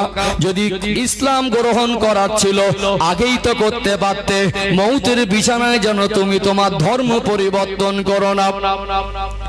আল্লাহ নবী যখন বলেন, ও চাচা যান, আপনি সন্তানের মতো করে আমাকে যা করেছেন 42 বছর ধরে, একবার যদি কলেমা পড়ে নেন, আমি রাসূলুল্লাহ আপনাকে জান্নাতে নিয়ে যাবার জন্য জিম্মাদার হয়ে যাব। কিন্তু কলেমা পড়ে না, মুখটা ঘুরিয়ে নেয়, আবার কানের কাছে যায়, আবার মুখটা ঘুরিয়ে নেয়। কিন্তু আদবে কলেমা শরীফের তালকিন দিতে হয়। আজকে দিনে যেহেতু প্রসঙ্গ এসেছে, এখানে কয়েকটা কথা একটু বলা দরকার আছে। বর্তমান সময়ে একটা মানুষ যদি মুমূর্ষু অবস্থায় থাকে, বিছানা শয্যা হয়ে থাকে, একটা মানুষ যদি মৌতের বিছানায় কষ্ট পায়, আমাদের করণীয় হলো, ইসলামের শিক্ষা হলো, ওই মানুষটাকে কলেমা শরীফের তালকিন দাও। কি দাও? কলেমা শরীফের তালকিনের অর্থ কি? প্রেসার ক্রিয়েট করা না। এই পড়ো, চেপে চেপে এখনো পড়ছো না কেন, মানে মেজাজ দেখানো, চাপ দেওয়া, চাপাচাপি করা, পড়ো পড়ো, প্রেসার ক্রিয়েট করা নয়। এমন মানুষ আছেন ইন্তেকালের আধ ঘন্টা 10 মিনিট আগে কথা বলা শক্তি হারিয়ে ফেলে, আছে না? এমন মানুষ আছেন খোলের যা কষ্ট হচ্ছে ভিতরে, সেটা বলার মতো ক্ষমতাটুকু থাকে না। কষ্টের সময় বিরক্তি না করা, কানের কাছে আদবে কলেমা শরীফটা শোনাতে হবে। কি শোনাতে হবে? কলেমা শরীফটা শোনাতে হবে। যদি মুখে পড়ার ক্ষমতা না থাকে, ওটা কানে শুনে ওটা মনে মনে যদি পড়ে সমর্থন করে এই কলেমাটা, ওটাও আল্লাহর কাছে কলেমা পড়ার মধ্যে শামিল হবে। জোরে বলুন। তাহলে কোন মুমূর্ষু ব্যক্তিকে কলেমা শরীফের তালকিন দিতে হয়। আমরা কি করি? তালকিন দেই না, কান্নাকাটি করি। আব্বা যতদিন বেঁচে ছিল, মা যতদিন বেঁচে ছিল, তখন খাবার এনে দেয়নি। এইবারে ছেলে মেয়ে, নাতি পুতি, বৌমা সব দরদ উতলে পড়ছে। কে রসগোল্লা আনছে, কে ছানা আনছে, কে হরলিক্স আনছে, কে দই আনছে। এইবার আব্বাকে খাওয়া। খাবার বয়স ছিল তখন দিলে না, আর এখন খেতে পারে না, মাথার ধারে সড়ক হচ্ছ, দরদ দেখাচ্ছ। খেতে যদি দিতে হয় তো বেঁচে আছে তখন খাওয়াও। ঠিক বলছি না ভুল বলছি? হ্যাঁ, এইবারে লাইন দিয়ে কান্নাকাটি তো করছে, বিরক্তি করছে, কানের ধারে ডিস্টার্ব করছে। এইবারে লাইন দিয়ে মানে পানি দিচ্ছে গালে। কি দিচ্ছে? যদি খাবার তো দিতে হবে, যখন খাবার প্রয়োজন হবে, যে যেমন অবস্থানে আছে চেষ্টা করতে হবে, না খাইয়ে তো রাখা যায় না। তখনও পানি খাওয়ানোর প্রয়োজন হলে পানি খাওয়াতে হবে। মনে করে সব লাইন দিয়ে পানি দিচ্ছে, আমার হাতের পানিটা খেয়ে বাপ বা মা মরুক। একজন বলছে, আমার বাপ অতক্ষণ মরিনি যতক্ষণ না আমি গালে পানি দিচ্ছি। যেই আমি গালে পানি দিয়েছি আর আমার বাপ সেই মরে গেছে, মানে আমার হাতের পানি খাওয়ার জন্য মনে হয় বেঁচে ছিল। কত বড় একটা, কত খারাপ একটা মন্তব্য, বুঝতে পারছেন? আল্লাহ বলছেন মানুষের ইন্তেকালের সময় হয়ে গেলে 1 সেকেন্ড আগে পিছে করা হয় না। আরে কি বলছে? আমার গালে আমার হাতের পানি খাবে বলে বাপ মনে হয় বেঁচে ছিল, আমি পানি দিয়েছি তারপরে বাপ মরেছে। পানি ঢোক মারতে পারছে না, পানি দিচ্ছে, রসগোল্লা গুজে দিচ্ছে। এইবারে মেয়েগুলো চিৎকার মেরে মেরে খায়। অবশ্যই আব্বা অসুস্থ হলে, মা অসুস্থ হলে সন্তানের চোখে পানি আসে। ওই নামাজের মশাল্লায় বসে কাঁদেন তো। সূরা ইয়াসিন পড়ে আল্লাহর কাছে হাত তুলে বলেন তো, আল্লাহ আমার মা বা আমার আব্বা বা আমার দাদু, আমার দাদিমা, আল্লাহ মৌতের কষ্টটা আপনি সহজ করে দেন। বলেন তো, এক ওয়াক্ত নামাজ পড়ে না, আব্বার দরদ দেখাচ্ছে। কথা মনে বুঝতে পারছেন না? বাপ মরে গেল, এত কান্না কেঁদেছে, মনে করবে সব থেকে বেশি ভালোবাসে। 4 দিন বাপের বাড়ি ছিল, এক ওয়াক্ত নামাজ পড়িনি। 4 দিনের খাওয়া খেয়ে শ্বশুর বাড়ি গিয়ে আবার সে সিরিয়াল খতম করছে। ঠিক বলছি না ভুল বলছি? কষ্ট পাচ্ছেন নাকি? একটা মেয়ে করে যান নামাজি, একটা মেয়ে করে যান পর্দানসীনা, একটা মেয়ে করে যান আদর্শবান। যদি অসুস্থ হয়ে থাকেন, বিছানায় শুয়ে থাকেন, মেয়েটা কোরআন তেলাওয়াত করে, বাচ্চাদের ঘুম পাড়িয়ে দিয়ে, সংসারের কাজ গুছিয়ে দিয়ে, শ্বশুর শাশুড়ির জায়গা ঠিক করে দিয়ে, বিছানায় যাওয়ার আগে আল্লাহর কাছে নামাজের পাড়িতে বসে কাঁদবে, আল্লাহ আমার আব্বা অসুস্থ, আমার অসুস্থ, আল্লাহ আপনি সুস্থ করে দেন। কাঁদবে না? এমন একটা মেয়ে রেখে যান, এমন একটা সন্তান রেখে যান, আপনি কবরে চলে যাবেন। ছেলে যদি দিল্লি থাকে, হায়দ্রাবাদে থাকে, রাজস্থানে থাকে, বোম্বাই থাকে, কেরালায় থাকে, চেন্নাই থাকে, ছেলেটা সেখানে নামাজ আদায় করে আল্লাহর কাছে কাঁদবে, রব্বির হামহুমা কামা রব্বায়ানি সগীরা।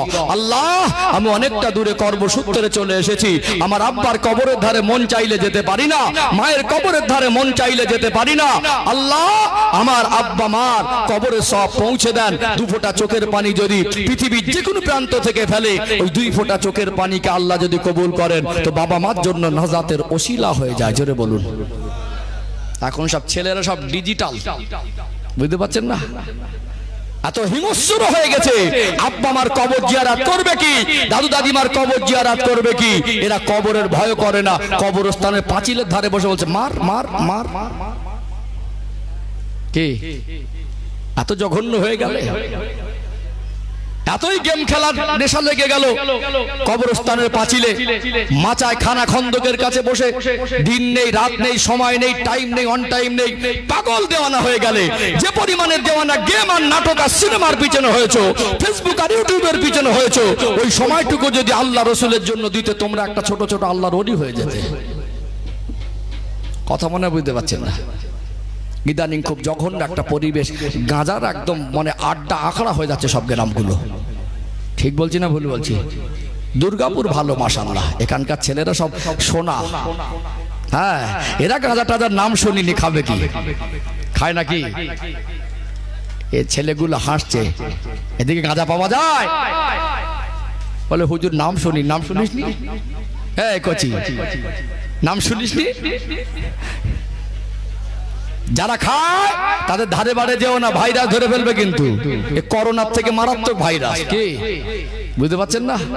করোনার থেকে মারাত্মক ভাইরাস 2-1টা গ্রামে ছিল, এখন ভাইরাস ছড়িয়ে ছড়িয়ে সারা গ্রাম হয়ে যাচ্ছে না, যায় না? মসজিদে আজান হচ্ছে, এদিকে বসে বসে গাঁজা টানছে, আর আমরা বলবো নবীকে ভালোবাসি। নবীকে ভালোবাসলে বললাম পাবেন। নবীজির চাচা আবু তালেব 42 বছর ধরে নবীকে ভালোবাসা দিয়েছিল, কলেমা না পড়ে মারা গেল। জান্নাতে যেতে পারবে না, কারণ সে ঈমান আনেনি, নবীর কথা মতো সে চলেনি, যার কারণে ও ভালোবাসা দিও জান্নাত হবে না। সম্পর্কটা মসজিদের সঙ্গে করো, সম্পর্কটা মাদ্রাসার সঙ্গে করো, সম্পর্কটা ভালো মানুষের সঙ্গে করো। গাঁজাখোরের সঙ্গে ঘুরলে গাঁজাখোর হবে, খেলাখোরের পাশে বসলে খেলাখোর হবে। আজ পর্যন্ত এই ফ্রি ফায়ার পাবজি কি আমার মাথায় আমি ঢোকাতেই পারলাম না। কি পাগল হয়ে গেছে, মোবাইল পর্যন্ত বেঁকিয়ে দিচ্ছে, গরম করে দিচ্ছে। 1 বছরে মোবাইলের ব্যাটারি পাওয়ার শেষ করে দিচ্ছে। কি পরিমাণে খেলা, বাথরুমে গিয়ে খেলা চালাচ্ছে। যুবক ভাইরা, তোমরা সোনার মানিক যুবক, 10টা মিনিট করে ফজরের পরে ইমামের কাছে বসো তো। সারাদিন পরে এশার নামাজটা পড়ে বিছানায় ঘুমাবার আগে 10 মিনিট করে ইমামের কাছে বসে দেখো, 1 মাসে তোমার 2-3টে সূরা মুখস্থ হয়ে যাবে। যাবে না? এখানে বসে নিয়ত করো, সারা জীবন রং করে চলবে, কবরে যেতে হবে না। এই মোবাইল ছাড়া থাকতে পারছো না, কবরের মধ্যে কি মনে হয় মোবাইল দেওয়া হবে নাকি? আমার কথা বুঝতে পারছেন না? এখনকার বাচ্চারা, যুবকরা, ছেলেরা, মেয়েরা, মায়েরা মোবাইল ছাড়া থাকতে পারছে না। বলেন তো মরবেন কি না? কবরে কি মোবাইল দেওয়ার অপশন আছে নাকি? আছে নাকি? এখন যেরকম করব পরে সেরকম ফল। বাবা খেয়েছো মনে পায়খানা লাগবে। কে খেলে পায়খানা করতে হয় না? যেমন গুনাহ করছো এর ভোগান্তি তোমাকে ভুগতে হবে। সময় থাকতে সাবধান হও। আল্লাহ হলেন রহমান, আল্লাহ হলেন রহিম। একটা মানুষ কালো যদি হয়, দুনিয়ার মানুষ তাকে, একটা লোকের অনেক পয়সা, মেয়েটা সুন্দরী, একদম কুৎসিত কালো একটা ছেলেকে জামাই করতে চায়? চায় না। একটা মানুষের অন্ধ যদি হয়, চোখে দেখতে না পায়, একটা সুন্দরী মেয়ে তাকে স্বামী হিসেবে গ্রহণ করতে চায়? চায় না। 2টো হাত আর 2টো পা যদি না থাকে, একটা শাশুড়ি ওই ছেলেটাকে জামাই হিসেবে পছন্দ করবে? করবে না। তোমার শরীর যদি কালো হয়, তোমার যদি শরীরে কোনো রোগ থাকে, তুমি যদি অন্ধ হও, দুনিয়ার মানুষ তোমাকে ভালো না বাসতে পারে। তুমি আল্লাহকে আল্লাহ বলে মেনে নেবে, রসুলকে রসুল বলে মেনে নেবে, আল্লাহ রসুল তোমাকে ভালোবাসা দেবে। জোরে বলুন, জোরে বলেন, জোরে বলেন। আল্লাহ রসুলের ভালোবাসা নিয়ামতি ভালোবাসা, ভালোবাসা নিয়ে গেলে তোমাকে ফিরিয়ে দেবে। আর রসুলকে ভালোবাসলে আমার রসুল রহমতের কোলে তুলে সেদিন আরশে আজিমের ছায়ার নিচে জায়গা করে দেবে। জোরে বলুন। আমার আল্লাহ সেদিন রহমত করে, দয়া করে আপনাকে ক্ষমা করে জাহান্নাম থেকে নাজাত দিয়ে আল্লাহ জান্নাত নসিব করে দেবে। জোরে বলুন। তাহলে সেই ভালোবাসা ভুলে আজকে কিসের মহে পড়ে আছে? আল্লাহ আমাদের বুঝ দান করেন, বলেন আল্লাহুম্মা আমিন। কষ্ট পাচ্ছেন? অসুবিধা হচ্ছে নাকি? তাহলে নবীজির চাচা যখন অত ভালোবেসে নাজাত পাইনি, তাহলে আমাদেরকে আমল করতে হবে না? কি করতে হবে? আমল করতে হবে। চলুন একটু দরুদ শরীফ না পড়লে মজলিসের হক আদায় হয় না, আর দরুদ শরীফ না পড়লে রহমত বর্ষণও হয় না। দরুদ শরীফ পড়ে নেবো, একটু তাকবীর দিয়ে নেবো, একটু ঝিমানো বা একটু মানে ঝিমিয়ে যাবা ভাবটা কেটে যাবে। আবার দরুদ শরীফ পড়ে নিয়ে ইনশাআল্লাহ আমি চেষ্টা করব 12টা মতো বাজতে যায়, 12:30 নাগাদ দোয়া করবো ইনশাআল্লাহ। তাবারক রেডি আছে। আমি ভাবছিলাম যে ছেলেরা রাস্তায় ঘুরছে, কি হবে? আলহামদুলিল্লাহ সত্যি ছেলেগুলো ভালো না হলে এখানে দেখা যেত না, সব টপ টপ করে এসে বসে পড়েছে আলহামদুলিল্লাহ। একটু তাকবীর দেন, নারে তাকবীর।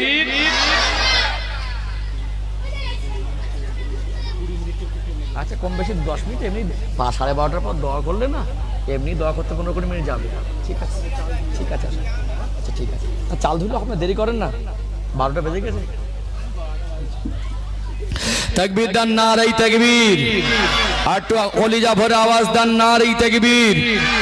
বিশ্ব নবী দিবস, দুর্গাপুর গ্রামবাসী বিন্দু, সিলসিলা হক মুজাদ্দিদ জামান, নারে তাকবীর। একবার মহব্বতে দরুদ শরীফ, আল্লাহুম্মা সাল্লি আলা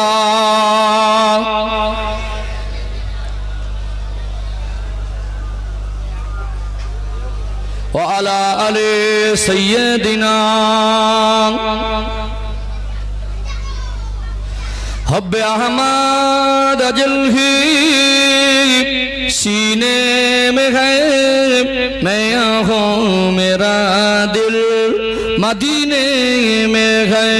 फूल तो फूल काटूं क्या हुस्न है, लुत्फ जन्नत से बढ़कर मदीने में है। अल्लाहुम्मा सल्ले अला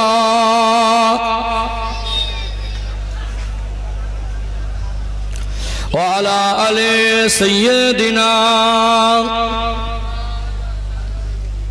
নবীর শানে দরুদ শরীফ পড়ছেন, আবাসে ঝিমানো ভাবে এসে গেল। হ্যাঁ, এতগুলো মানুষ, একটু ঝগড়া বাঁধানোর সময় গলার ভোল্টেজ কমে না বাড়ে? একটু হ্যাঁ দেন কচি বাবু, বলো বাড়ে না কমে? বাড়ে। গালাগালি দেওয়ার সময় বাড়ে, আর দরুদ শরীফ পড়ার সময় কষ্ট হচ্ছে। সবাই মিলে পড়েন না, আল্লাহুম্মা সাল্লি আলা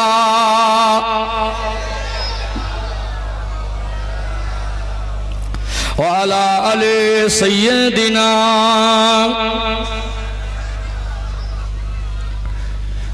इन हवाओं से कह दो ना इधर, मुझको खुशबू की कोई जरूरत नहीं, जिनके खुशबू से महका सारा जहां, खुशबू मदीने में मौजूद है। अल्लाहुम्मा सल्ली अला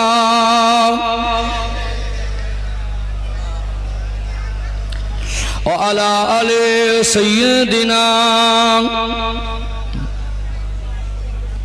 इन हवाओं से कह दो ना इधर, मुझको खुशबू की कोई जरूरत नहीं, जिनके खुशबू से महका सारा जहां, खुशबू नबी के पसीने में है।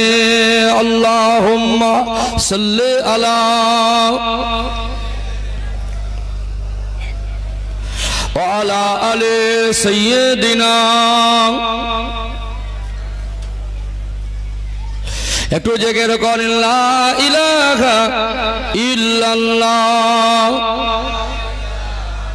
আরো মহব্বতে, লা ইলাহা ইল্লাল্লাহ, লা ইলাহা ইল্লাল্লাহ মুহাম্মাদুর রাসূলুল্লাহ সাল্লাল্লাহু আলাইহি ওয়াসাল্লাম।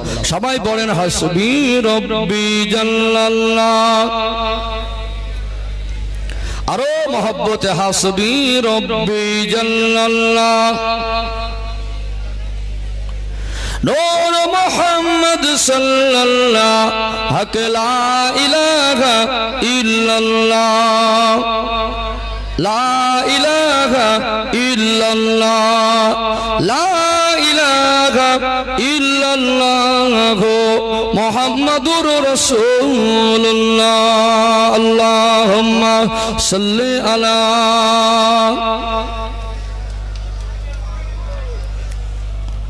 ওয়া আলা আলি সাইয়্যিদিনা ও ভাইজানেরা সোনার মানিক যুবকেরা আব্বারা মায়েরা নবী দিবসে মাহফিলে বসেছেন আমার আপনার নবী দার নবী মায়ের নবীর ভালোবাসাটা কলিজায় জাগা দেন জীবনটাকে যদি পরিবর্তন করে নিতে পারি এই জীবনে যদি আমালে জিন্দেগিতে আমার নবীর সুন্নাতকে জাগা দিতে পারি এই অন্তরে এই কলিজায় যদি আমার রাসূলুল্লাহর ভালোবাসা জাগা দিতে পারি আমার আল্লাহ আমার আপনার জন্য জান্নাতের রাস্তাটা সহজ করে দেবে নবীর ভালোবাসা হলো আমাদের ঈমান সেই নবী আমাদের কি পরিমাণে ভালোবাসা দিয়েছেন আল্লাহ নবী হুজুর আমার ইন্তেকালের মুহূর্তেও উম্মতের কথাটা বলেন না আজকে অনেক মানুষ ইন্তেকালের আগে বিছানা শয্যা হয়ে যায়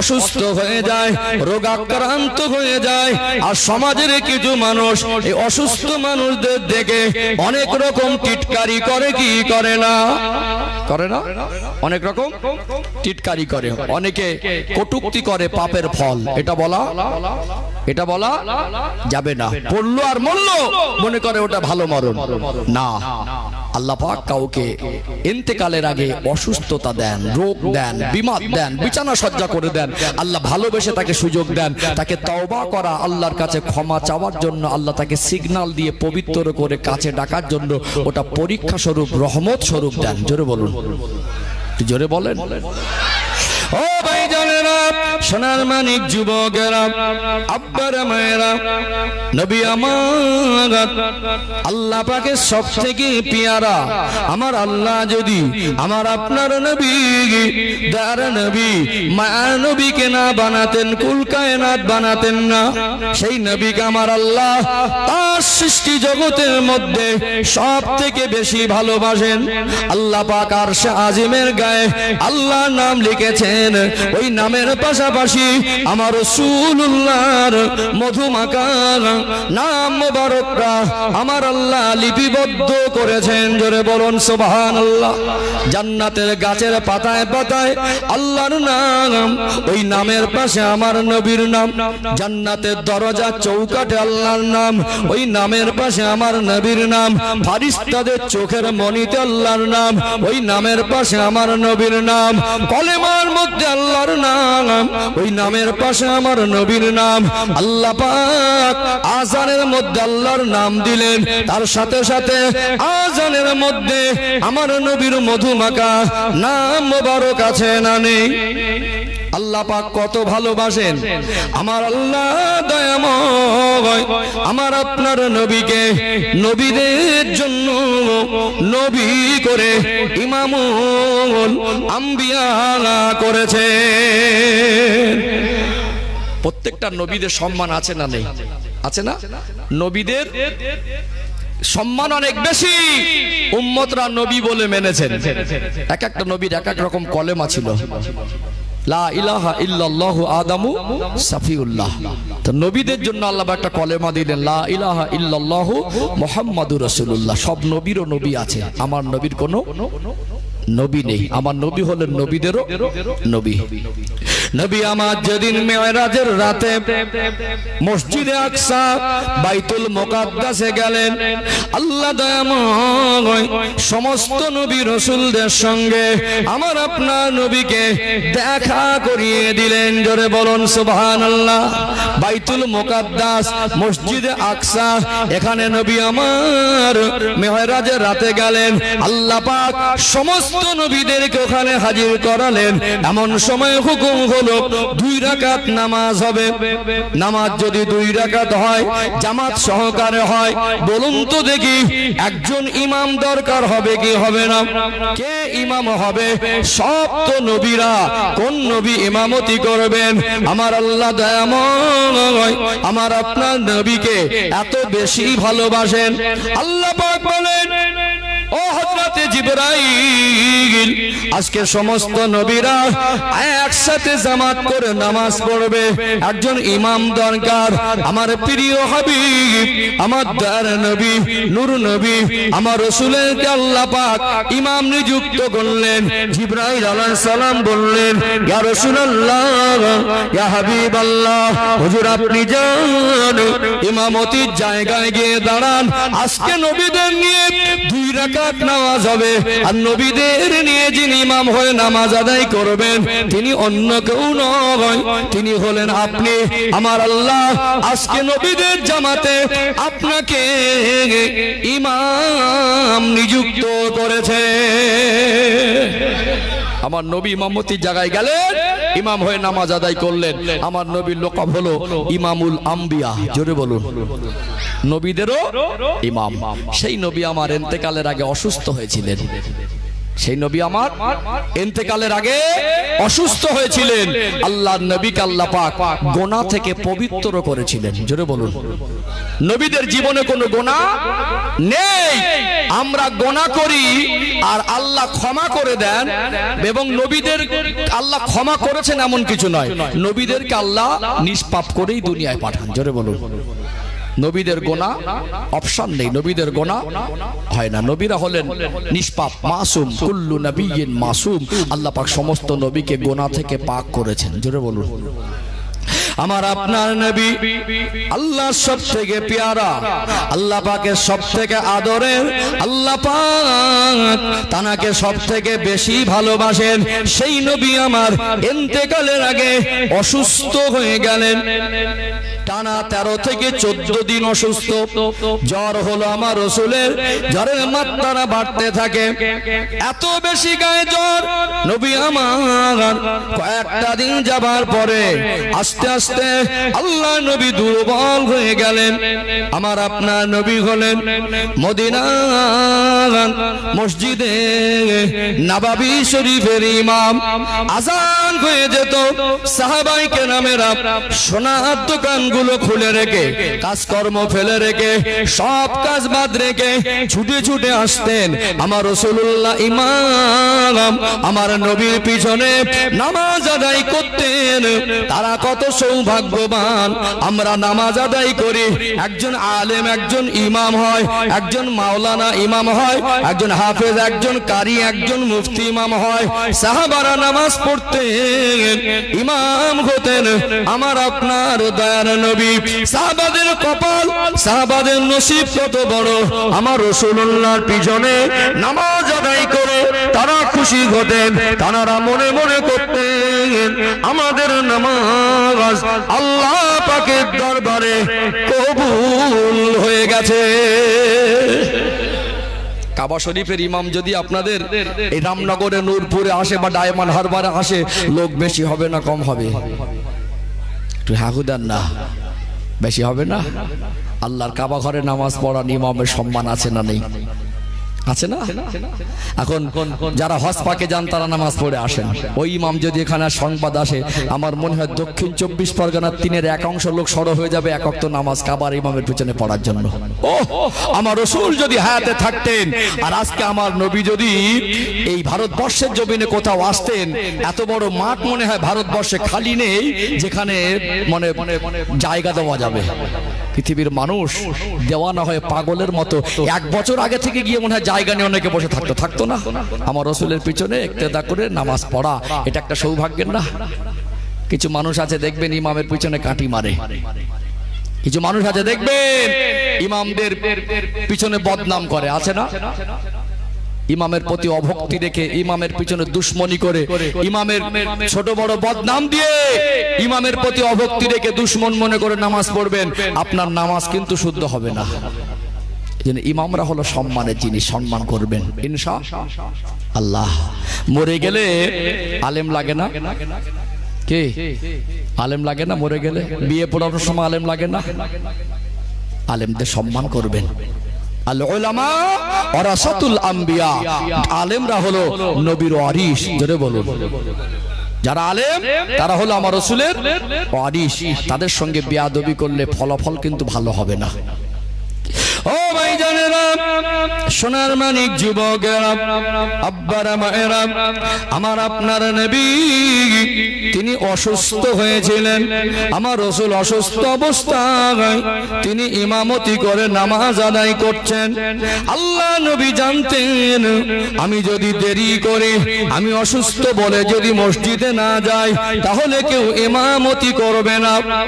এটা আপনাদের দুর্গাপুর গ্রামের মসজিদ নয়, রামনগরের কোন মসজিদ, ডায়মন্ড হারবারের কোন মসজিদ নয়, দুনিয়ার সাধারণ কোন মাওলানা মুফতি ইমাম নয়, আল্লাহ নবীর মসজিদ, মসজিদে নববী শরীফ। আমার রাসূলুল্লাহ যদি না আসেন বলুন তো দেখি, দেরিও যদি হয় ইমামতির জায়গায় কি কেউ দাঁড়াতে যাবে? রাসূলুল্লাহ যেখানে কদম রেখে নামাজ পড়ান ওই জায়গায় কি দাঁড়াতে যাবে? বেয়াদবি হবে। কি হবে? বেয়াদবি হবে।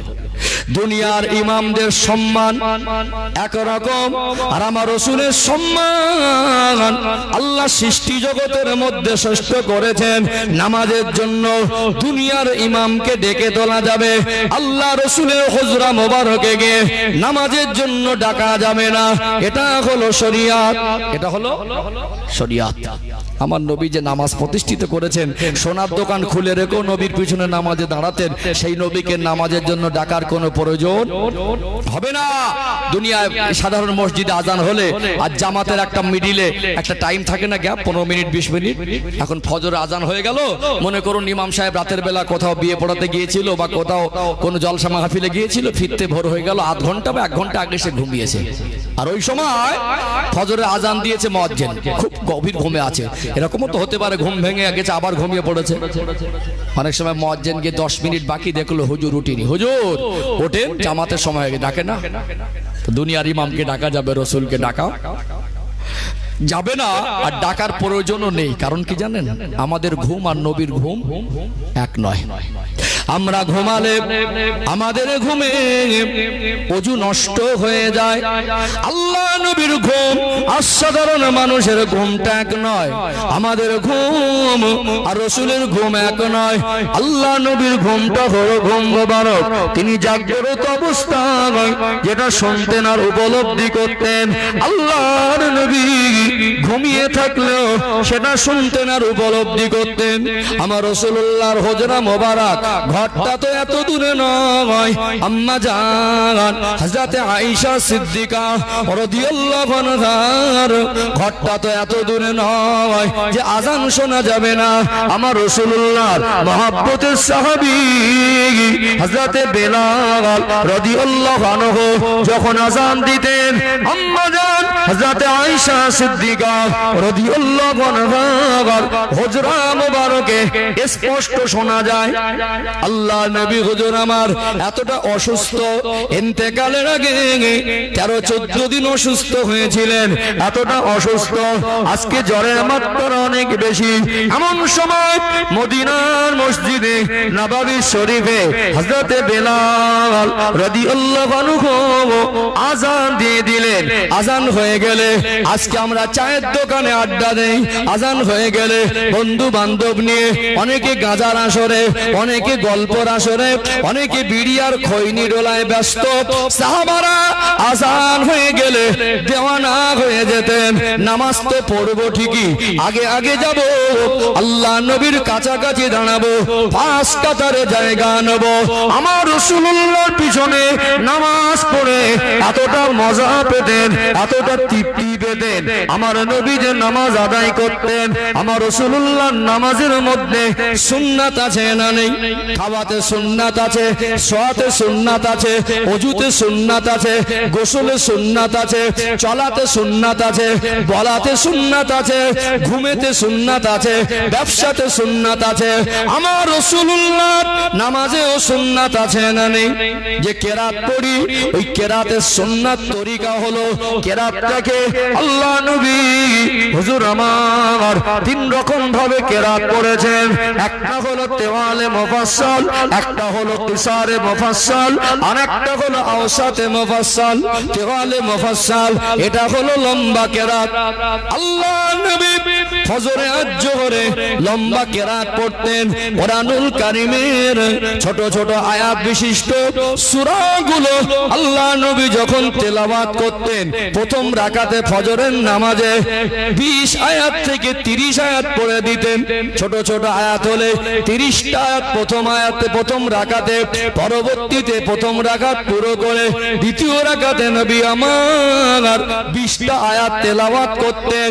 2 রাকাত নামাজে 50টা আয়াত পড়ে দিতেন। সাহাবারা বিরক্তি বোধ করতেন না। তারা আমার রাসূলুল্লাহর পবিত্র জবানে মধুমাখা কণ্ঠে নামাজে দাঁড়িয়ে দাঁড়িয়ে দাঁড়িয়ে কোরআন তেলাওয়াত শুনে দেওয়ানা হয়ে যেতেন। আমার রাসূলুল্লাহর পিছনে দাঁড়িয়ে কোরআন তেলাওয়াত শুনতেন। আমার নবীর সাথে সাথে রুকু করতেন, আমার নবীর সাথে সাথে সিজদায় যেতেন, আমার নবীর সাথে সাথে সালাম ফিরাতেন। আল্লাহ নবীর পিছনে নামাজ পড়ে তারা মনে করতেন আমাদের নামাজ আল্লাহ পাকের দরবারে কবুল হয়ে গেছে। জোরে বলেন না। ইমামের নামাজ শুদ্ধ হলে মুসল্লির নামাজ তো শুদ্ধ হবে। ইমাম যদি কোনো কারণবশত নামাজ ভুল করে, হতে পারে মানুষের সাহু সেজদা আছে না নেই সংশোধনের জন্য, ওয়াজিব ছেড়ে গেলে সাহু সেজদা, এমনও কিছু কারণ আছে সে কারণে নামাজটা বাতিল হয়ে যায়। কি হয়ে যায়? নামাজটা বাতিল হয়ে যায়। ইমামের নামাজ বাতিল হয়ে গেলে মুসল্লিরও যাবে। ইমামের কবুল হলে আমার রাসূলের নামাজ, ও তাদের মনে এই কনফিডেন্স ছিল, তাদের মনে এই শান্তি ছিল, আমার নবী ইমাম, ওই নামাজটা আল্লাহর কাছে কবুল হয়ে গেছে। জোরে বলুন। জোরে বলা যায় না। ছুটে ছুটে আসতেন, কাতারে জায়গা নিতেন। আজকে আল্লাহর নবী অসুস্থ, আজান হলো কিন্তু সময় মতো মসজিদে আসতে পারছেন না। আমার রাসূলের ঘরে গিয়ে ডাকা যাবেন, নবী তো ঘুমালেও শুনতে পান, সেই নবীকে তো ডাকার কোনো প্রশ্নই আসতে পারেন না। আর যদি দেরিও করেন ওই জায়গায় কেউ সরাসরি গিয়ে দাঁড়াবে, এটা বেয়াদবি হবে না? যে নবীর সামনে জোরে কথা বলাটা বেয়াদবি, নবীর পাকের সামনে আদবে কথা বলা, নিচু আওয়াজে কথা বলা আমার আল্লাহ তামাম উম্মতের জন্য ফরজে আইন করে দিয়েছেন। জোরে বলুন সুবহানাল্লাহ। সূরাতুল হুজুরাতের আয়াত আল্লাহ পাক বলেন, ইয়া আইয়ুহাল্লাযীনা আমানু, হে বিশ্বাসী বান্দা বান্দিরা, ইয়া আইয়ুহাল্লাযীনা আমানু লা তারফাউ আসওয়াতাকুম ফাওকা সাওতিন নবী, তোমরা যখন আমি আমার রাসূলের সামনে কথাবার্তা না বলবে, উঁচু আওয়াজে কথাবার্তা না বলবে না, তোমাদের গলার আওয়াজটা যেন উঁচু না হয়ে যায়। পৃথিবীতে মানুষটা যত বড় মাপের মানুষ হোক না কেন, পৃথিবীতে সে যত বেশি ইবাদত করুক না কেন, নিজেকে যত ভালো আর দামি মনে করুক না কেন, আমার রাসূলুল্লাহর সামনে যদি কেউ বেয়াদবি করে, জোরে কথা বলে, আল্লাহ পাক জানিয়ে দেন আনতাহবাতা আমালুকুম, আমি আল্লাহ আমার রাসূলের সামনে বেয়াদবি করার ফল হলো ওই মানুষটার জীবনে যত নেক আমল আছে ওই নেক আমলগুলোকে বরবাদ করে দেব। নবীর সামনে আদবটা এটা কার হুকুম? এটা হলো সরাসরি আল্লাহর হুকুম। জোরে বলুন সুবহানাল্লাহ। নবীর সামনে আদব করা কার হুকুম? আল্লাহর হুকুম না। এখানে বেয়াদবি করা যাবে না। সম্মানিত ভাইরা, সেই নবী আমার অসুস্থ, ঘরে ডাকতে যেতে পারছেন না। আর নবী এতদিন বলেননি আমি অসুস্থ, সাহাবারা যদি শোনেন আমার নবী অসুস্থ, সাহাবারা কষ্ট পাবেন। কি পাবেন? কষ্ট পাবেন। বেশি ভালোবাসতেন। আমার নবী ডাক দিলেন, ও হযরতে আয়েশা, মদিনার মসজিদে নববী শরীফে আযান হয়ে গেছে, বেশ কিছু সময় অতিবাহিত হয়ে গেছে। মনে হয় আমার সাহাবারা সব বসে বসে অপেক্ষা করছে।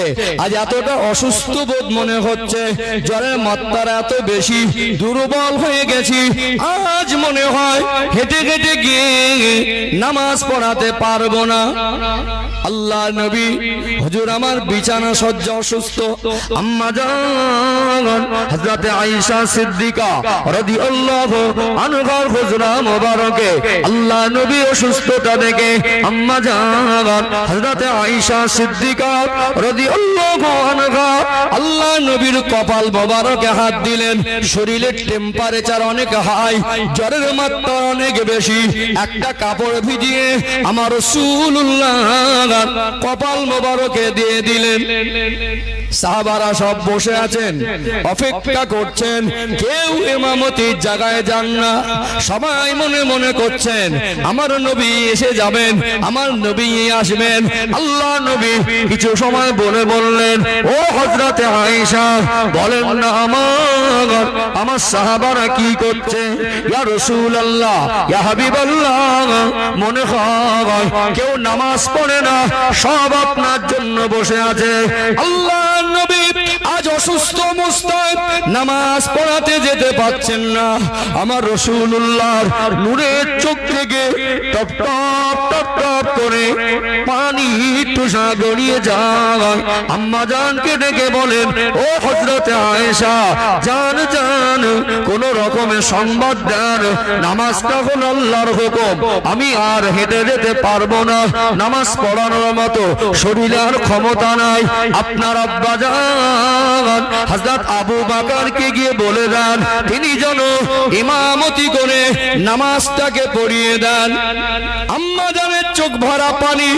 ইয়া রাসূলুল্লাহ গে, ইয়া হাবিবাল্লাহ, আমার আব্বা জান তিনি হলেন নরম মনের মানুষ, আপনাকে অনেক বেশি ভালোবাসে। ইয়া রাসূলুল্লাহ, আমার আব্বা জান যদি এই সংবাদ শুনে আপনি আজকে এতটা অসুস্থ, হেঁটে হেঁটে নামাজ পড়াতে যেতে পাচ্ছেন না, আমার আব্বা জান তিনি ভেঙে পড়বেন। আমি এই কথাটা আমার আব্বাকে কি করে বলি, বরং অন্য কারণ নাম বলেন। আল্লাহ নবী বললেন, আয়েশা আমার মনে হয় আমাকে একবার যাওয়া দরকার। আল্লাহ নবী ভাবলেন সত্যি যদি আবু বকর সিদ্দিক রাদিয়াল্লাহু আনহুর মতো মানুষ তিনি যদি কান্নায় ভেঙে পড়েন তো সাহাবাদেরকে সান্ত্বনা দেবে। আবু বকর হুজুর তো জ্ঞানী সাহাবী, রাসূলুল্লাহর সঙ্গে শ্বশুর জামাই সম্পর্ক, আল্লাহ নবীর সম্পর্কে শ্বশুর, নবী হলেন আবু বকর হুজুরের জামাই। জান আবু বকরকে গিয়ে বলে দেন তিনি যেন ইমামতি করে নামাজটা পড়িয়ে দেন। আম্মা জান বলছেন আমার আব্বা তো নরম মনের মানুষ। আবু বকর হুজুর নরম মনের মানুষ না? উম্মতের মধ্যে শ্রেষ্ঠ, জোরে বলুন, উম্মতের মধ্যে শ্রেষ্ঠ। আর উম্মতের মধ্যে তার দিলটা হলো নরম দিল, জোরে বলবেন না? নবী আমার সোনা জমানে বলেন, আরহামু উম্মতি বে উম্মতি আবু বকর, আমার কোটি কোটি উম্মত উম্মতিদের মধ্যে সব থেকে নরম দিল হলো আমার আবু বকরের। আল্লাহ নবী তিনি ভাবলেন এই সংবাদ যদি আবু বকর সিদ্দিক শোনে যে আমি এতটা অসুস্থ, সত্যি তিনি যদি কান্নায় ভেঙে পড়েন, গোটা নববী শরীফে কান্না যদি রোল পড়ে যায়, সান্ত্বনা দেওয়ার মতো কেউ থাকবে না। অতিরিক্ত শরীরে অস্বস্তি আর কষ্ট। আম্মা জানকে আল্লাহ নবী ডাকলেন, ও হযরতে আয়েশা একটু পানি দেন, একটু উযু করব। অনেক কষ্ট করে আল্লাহ নবী একটু উঠে বসলেন, উযু করলেন। ঠিকই সাহাবারা মন খারাপ করে বসে আছেন, আল্লাহ নবী কেন আসছেন না? আর ইমামতির জায়গায় কেউ দাঁড়াতেও যাচ্ছে না, সব অপেক্ষা করছেন। আল্লাহ নবী ভাবলেন একটু যাব। তিনি এতটা অসুস্থ হয়েছিলেন, উযু করলেন ঠিকই, হেঁটে যাওয়ার মতো শক্তিটুকু শরীরে ছিল না। দুজন সাহাবীর কাঁধে ভর দিলেন। একজন হলেন হযরতে শেরে খোদা আলী রাদিয়াল্লাহু আনহু, অপরজন হলেন হযরতে আব্বাস রাদিয়াল্লাহু আনহু। এই দুইজনের কাঁধে ভর দিয়ে অসুস্থ শরীর নিয়ে আল্লাহ নবী যখন নববী শরীফে পৌঁছালেন, আমার রাসূলের কদম মোবারক দুটা মাটিতে ফেলে চাপ দিতে পারছেন না, ঘিসড়ে ঘিসড়ে যাচ্ছেন। নববী শরীফের দরজার কাছে পৌঁছানোর সাথে সাথে আমার রাসূলুল্লাহর নারী অসুস্থ শরীর দেখে সাহাবায়ে কেরামেরা সকলে কান্নায় ভেঙে পড়লেন, সকলের চোখে পানি। নবী আমার সাহাবাদেরকে এত বেশি ভালোবাসতেন, নিজের সন্তানের থেকেও বেশি ভালোবাসতেন। আর সাহাবারাও আমার রাসূলকে তাদের জানের থেকে বেশি ভালোবাসতেন। আমার নবীর ওই চাঁদ মুখের পানে চেয়ে যে সাহাবারা অঝোর নয়নে কাঁদেন, আহারে আজ নবী আমার এতটা অসুস্থ, হাঁটবার মতো ক্ষমতা নাই। আল্লাহ নবী আসার সাথে সাথে আমার রাসূলুল্লাহ বলে, বাবারা একটু সরে যাও, একটু আমাকে ধরাধরি করে একটু মেম্বারে বসিয়ে দাও। ও হযরতে আলী, ও হযরতে আব্বাস, একটু আমাকে ধরাধরি করে একটু আমাকে মেম্বারে বসিয়ে দাও। এত কান্নার ভিতরে নামাজ শুরু করা যাবে না, আমি আমার সাহাবাদেরকে একটু সান্ত্বনা দেব। আল্লাহ নবীর চোখ থেকে পানি ঝরে। নবী আমার ভাবলেন, আমি যদি এদের সামনে বেশি কাঁদি আমার সাহাবাদের বুক ফেটে মারা যাবে। আল্লাহ নবীকে ধরাধরি করে মেম্বারে বসিয়ে দেওয়া হলো। নবী আমার সাহাবাদের সান্ত্বনা দিলেন। আল্লাহ নবী বলে, বাবারা অসুস্থ হয়ে গেছি, দুর্বল হয়ে পড়েছি, আজ যদি আপনারা আমার সামনে এত কাঁদেন আমি রাসূল বড় কষ্ট পাবো। মন খারাপ করো না বাবারা, আল্লাহ পাকের হুকুম বলে সবাইকে একদিন যেতে হবে। আমার আল্লাহ আমার রাসূলকে জানিয়ে দিয়েছিলেন কোরআনুল কারীমের আয়াত নাজিল করে, ইন্নাকা মাইয়িতুন ওয়া ইন্নাহুম মাইয়িতুন। আমার হাবিব, আমার হাবিবে পেয়ারা, আপনার পূর্বে আমি আল্লাহ অনেক নবী রাসূলকে পাঠিয়েছিলাম, তারা একে একে পর্দা গ্রহণ করেছে, আপনাকেও একদিন পর্দা গ্রহণ করতে হবে। কুল্লু নাফসিন যায়িকাতুল মাউত, প্রত্যেকটা নফসকে মৃত্যুর স্বাদ গ্রহণ করতে হবে, কি হবে না? আল্লাহ নবী বসে বসে মেম্বারে সাহাবাদেরকে সান্ত্বনা দিয়ে ছোট ছোট করে অসুস্থ শরীর নিয়ে একটা বয়ান দিচ্ছিলেন। বলতে লাগলেন, সাহাবারা আল্লাহ দয়াময় একজনা বান্দাকে দুটো বিষয়ে ইখতিয়ার দিয়েছেন। আল্লাহ ওই বান্দা যদি মনে করেন ইহকাল পছন্দ করবেন তো পছন্দ করতে পারেন, দুটো অপশন।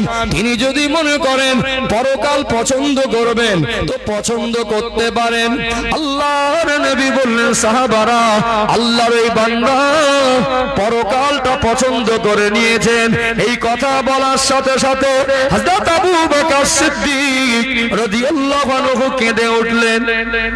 তিনি বুঝতে পেরে গেলেন, বিশিষ্ট সাহাবারা বুঝতে পেরে গেলেন যে আল্লাহ পাক দুনিয়ায় থাকার ইখতিয়ার আর কবরে যাবার, আখিরাতে যাবার ইখতিয়ার, দুনিয়ার ইহ জগতে থাকার ইখতিয়ার আর পরকালীন জগৎ পছন্দ করার ইখতিয়ার আল্লাহ পাক আমার রাসূলকে ছাড়া আর কাউকে দেবেন না, আর কাউকে দেবেন না। আবু বকর হুজুর কাঁদছেন, সাহাবারা কাঁদছেন, আল্লাহর নবী সাহাবাদের দিকে ফিরে ফিরে দেখছেন। আল্লাহর নবী ওই যে অসুস্থ হয়ে গিয়েছিলেন, শেষবারের মতো দ্বিতীয়বার আর নববী শরীফে যাবার সুযোগ আল্লাহর নবীর হয়নি। আল্লাহর নবী বলছিলেন, সাহাবারা আমার 63 বছরের জীবন, আমি রাসূল কারোর কাছে ঋণী থেকে যাব না, কাউকে ঋণী রেখে যাব না। বান্দার হক বড় কঠিন জিনিস। আল্লাহর কাছে পাহাড় পরিমাণ গোনা করবেন। আল্লাহর আসমানের নিচে জমিনের উপরে যতটা খালি জায়গা, গোনা যদি এর থেকে বেশিও হয় আল্লাহর দয়া আপনার প্রতি তার থেকে বেশি। যদি মানুষ চোখের পানি ফেলে আল্লাহর কাছে প্রতিজ্ঞাবদ্ধ হয়, তওবা নাসুহা করে যে আল্লাহ ভুল জীবনে অনেক করেছি আর করব না, ওই 2 ফোঁটা চোখের পানি আল্লাহ কবুল করে পৃথিবীতে আসমান আর জমিনের মাঝে যতটা খালি জায়গা অতটা বেশ পরিমাণ যদি গোনা হয়, আমার আল্লাহ তার জীবনের গোনা মাফ করে দেন। জোরে বলুন, একটু জোরে বলেন, একটু কলিজা ভরে বলেন নারায়ে তাকবীর। কিন্তু মনে রাখবেন, কাউকে গায়ের জোরে ছোট বড় বলেছেন, কারোর মাল আত্মসাৎ করেছেন, কারোর হক ফাঁকি দিয়েছেন, এমনকি বাজার করতে গিয়ে সবজিওয়ালাকে 2 টাকা ফাঁকি দিয়েছেন, এটা আল্লাহর কাছে সারা জীবন কেঁদে চোখের থেকে রক্ত ঝরলে মাফ হবে না। বুঝতে পেরেছেন? সবজিওয়ালাকে 52 টাকা হলো 50 টাকা ধরিয়ে দিলেন, ভাই 2 টাকা পরে দেবো। মনের মধ্যে আছে ওটা দেবো না তো, বুঝতে পারছেন না? 2 টাকাটা 5 টাকার কয়েন ছিল, দিতে পারতেন, 3 টাকা ফেরত দিত। বলছে ভাই সীমিত লাভে কম্পিটিশন, মালটা দিচ্ছি, ওই 2 টাকাটাই লাভ। বলছে টাকা কি দেবো না, ঘর ছেড়ে কি পালাচ্ছি, পরে দেবো। মনে মনে করছে তো কদিন মনে রাখবে, 2 টাকা 2 টাকা করে 7-72 ফাঁসাবো। এই যে একটা মানুষকে 1 টাকা ফাঁকি দিলেন, আল্লাহ যদি ভবিষ্যতে আপনাকে 20-50 কোটি টাকার মালিক করেন, আপনি যদি প্রত্যেক মাসে একবার করে উমরা করেন আর জীবনে যতদিন বেঁচে থাকবেন 70 বার ফরজ হজ যদি করেন, জান্নাতি পাথরে কয়েক হাজার বারও যদি চুমা দেন, এই 2 টাকার গোনা ওই সবজিওয়ালা মাফ না করলে মাফ হবে না। কথা বুঝতে পারছেন না? কুলের সিজনে কুল হয়, আঙ্গুরের সিজনে আঙ্গুর হয়, হয় না? বাজারে গিয়ে মিষ্টিটা টক খেয়ে টেস্ট করে দেখছে, কত কিলো মুখ থেকে বলার আগে গালে দুটো চলে গেছে, বাপের মাল নাকি? হ্যাঁ, খেয়ে দিয়ে বলছে না মোটামুটি ঠিক আছে, দেখি আসছি, বেরিয়ে গেল। কিনবে 200 আঙ্গুর, লোকের কাছ থেকে মানে চিকতে চিকতে 20-50 গ্রাম খেয়ে নেয়। যদি খেতে চান, মিষ্টি কিনা ঠকে যাবার ভয় থাকে, বলতে হবে ভাই একটা খাচ্ছি, যদি মিষ্টি হয়তো নেবো, আর না হয়তো নেবো না। যদি মিষ্টি আপনাকে নিতে হবে, অথচ আমরা টপ টপ করে তুলে গালে দিই বাপের মালের মতো। ও যদি মনে কষ্ট পায়, ওই একটা আঙ্গুর খেয়েছিলেন, ও যদি মাপ না করে দেয়, মনে রাখবেন আল্লাহর কাছে কেঁদে 70টা মসজিদ বানিয়ে দেবেন। ওই যেটা ওর কষ্ট দিয়ে, ওর হক ফাঁকি দিয়ে ওর মাল খেয়েছেন, ও যদি মন থেকে ক্ষমা না করে দেয়, ওটা ক্ষমা হবে না। বান্দার হক কঠিন জিনিস, গাছ জোরে ঠেলে রেখেছেন, এটা বান্দার হক। ব্যবসা করতে গিয়ে দুজনে হিসাবগুলি, একজনকে লস দেখিয়ে মাল মেরে বসে আছেন, এটা বান্দার হক। জমির আল 4 হাত ঠেলে দিয়েছেন, এটা বান্দার হক। ফসল দেওয়ার মালিককে দেন না। আপনার ক্ষমতা আছে, বিজ্ঞানের ক্ষমতা আছে, একটা দানা থেকে গাছ বের করবে, একটা ধান থেকে একটা বীজ পাতা বের করে একটা ধানের শীষ দেবে, ক্ষমতা আছে। ফসল দেওয়ার মালিক আল্লাহ। ওই যে 2 হাত আল ঠেলে রাখলেন, ক কিলো ধান বেশি হবে? ওই যে 1 লাইন বাঁধাকপি ক টাকা বিক্রি হবে? 1 লাইন বাঁধাকপি হলো ক টাকা বিক্রি হবে? একটু শাক লাগালেন, আলু লাগালেন, ক কিলো আলু হবে? সিজনে তো রকম আলু 8 টাকা 10 টাকা 12 টাকা কিলো কিনতে পাওয়া যায়। আপনি একজন ইমানদার হয়ে ঠেলে রাখতে পারলেন? কি আছে না নেই? আছে না নেই? অল্প জায়গা যেটুকু আছে, আল্লাহকে বলতে হবে আল্লাহ এই ধান ফেলে যাচ্ছি, আমার ক্ষমতা নেই, আপনার দয়াতে বীজ হবে, আর আপনি যদি চান তেতেই বরকত হবে। আল্লাহ এই আলু বসিয়ে দিয়ে যাচ্ছি কলা করা, যদি আপনি চান তো গাছ বের হয়ে তলায় নিয়ামতে আপনার দয়া আলু ফলবে, আর না হয়তো পানি জমে গাছ ঝরসে মরে যাবে, হয় না? ওটা হবে হালাল, ওতে হবে বরকত। আমরা দুনিয়া এত লোভ লালসায় জড়িয়ে গেছি, ব্যবসা বলছে ব্যবসা করবি, আয় দুজন মিলে করি, অনেক লাভ হবে, পরে খাতা কলমে ওকে লস দেখে নিজে মাল মেরে বসে আছে। আছে না নেই? আছে না? আছে না? আর টাকা ধার নিয়ে অনেকে মানুষকে পেরেশান করে দিচ্ছে, টাটকা চিটিং বাস, বুঝতে পারছেন না? কোয়ালিটি ফুল চিটিং বাস, এর মধ্যে কোনো মানে খুঁত নেই। অবশ্যই ধান নেবেন, অবশ্যই লেনদেন করতে হবে, আমিও করি আপনিও করেন, কিন্তু ওয়াদা খেলাপ করা যাবে না। একান্ত যদি ডেট ফেল হয়ে যায়, তাকে তার কাছে স্যালেন্ডার, ভাই আজকে দেবার কথা ছিল, একটু অসুবিধা হয়ে গেছে, আর কটা দিন সময় দে। আসলে মনে করছে নেই, তা দেবো না তো তুই কি করবি? রাঙা শুক্রবার আর আসে না, বুঝতে পারছেন না? শুক্রবার বলে রাঙা শুক্রবার আর আসে না। অনেক মানুষ দিন করে মরে যায়, কি করে? এই বান্দার হক। এমনকি কাবা শরীফের ইমামকে দিয়েও যদি জানাজা নামাজ পড়ানো হয়, তো বান্দার হকের গুনাহ আল্লাহ মাফ করবেন না। আল্লাহ নবীর জীবনে একটা ঘটনা তুলে ধরি। আমি যে ঘটনা বলছিলাম আবার ওই জায়গায় আসবো, তবে আল্লাহ নবীর জীবনের একটা ঘটনা তুলে ধরি।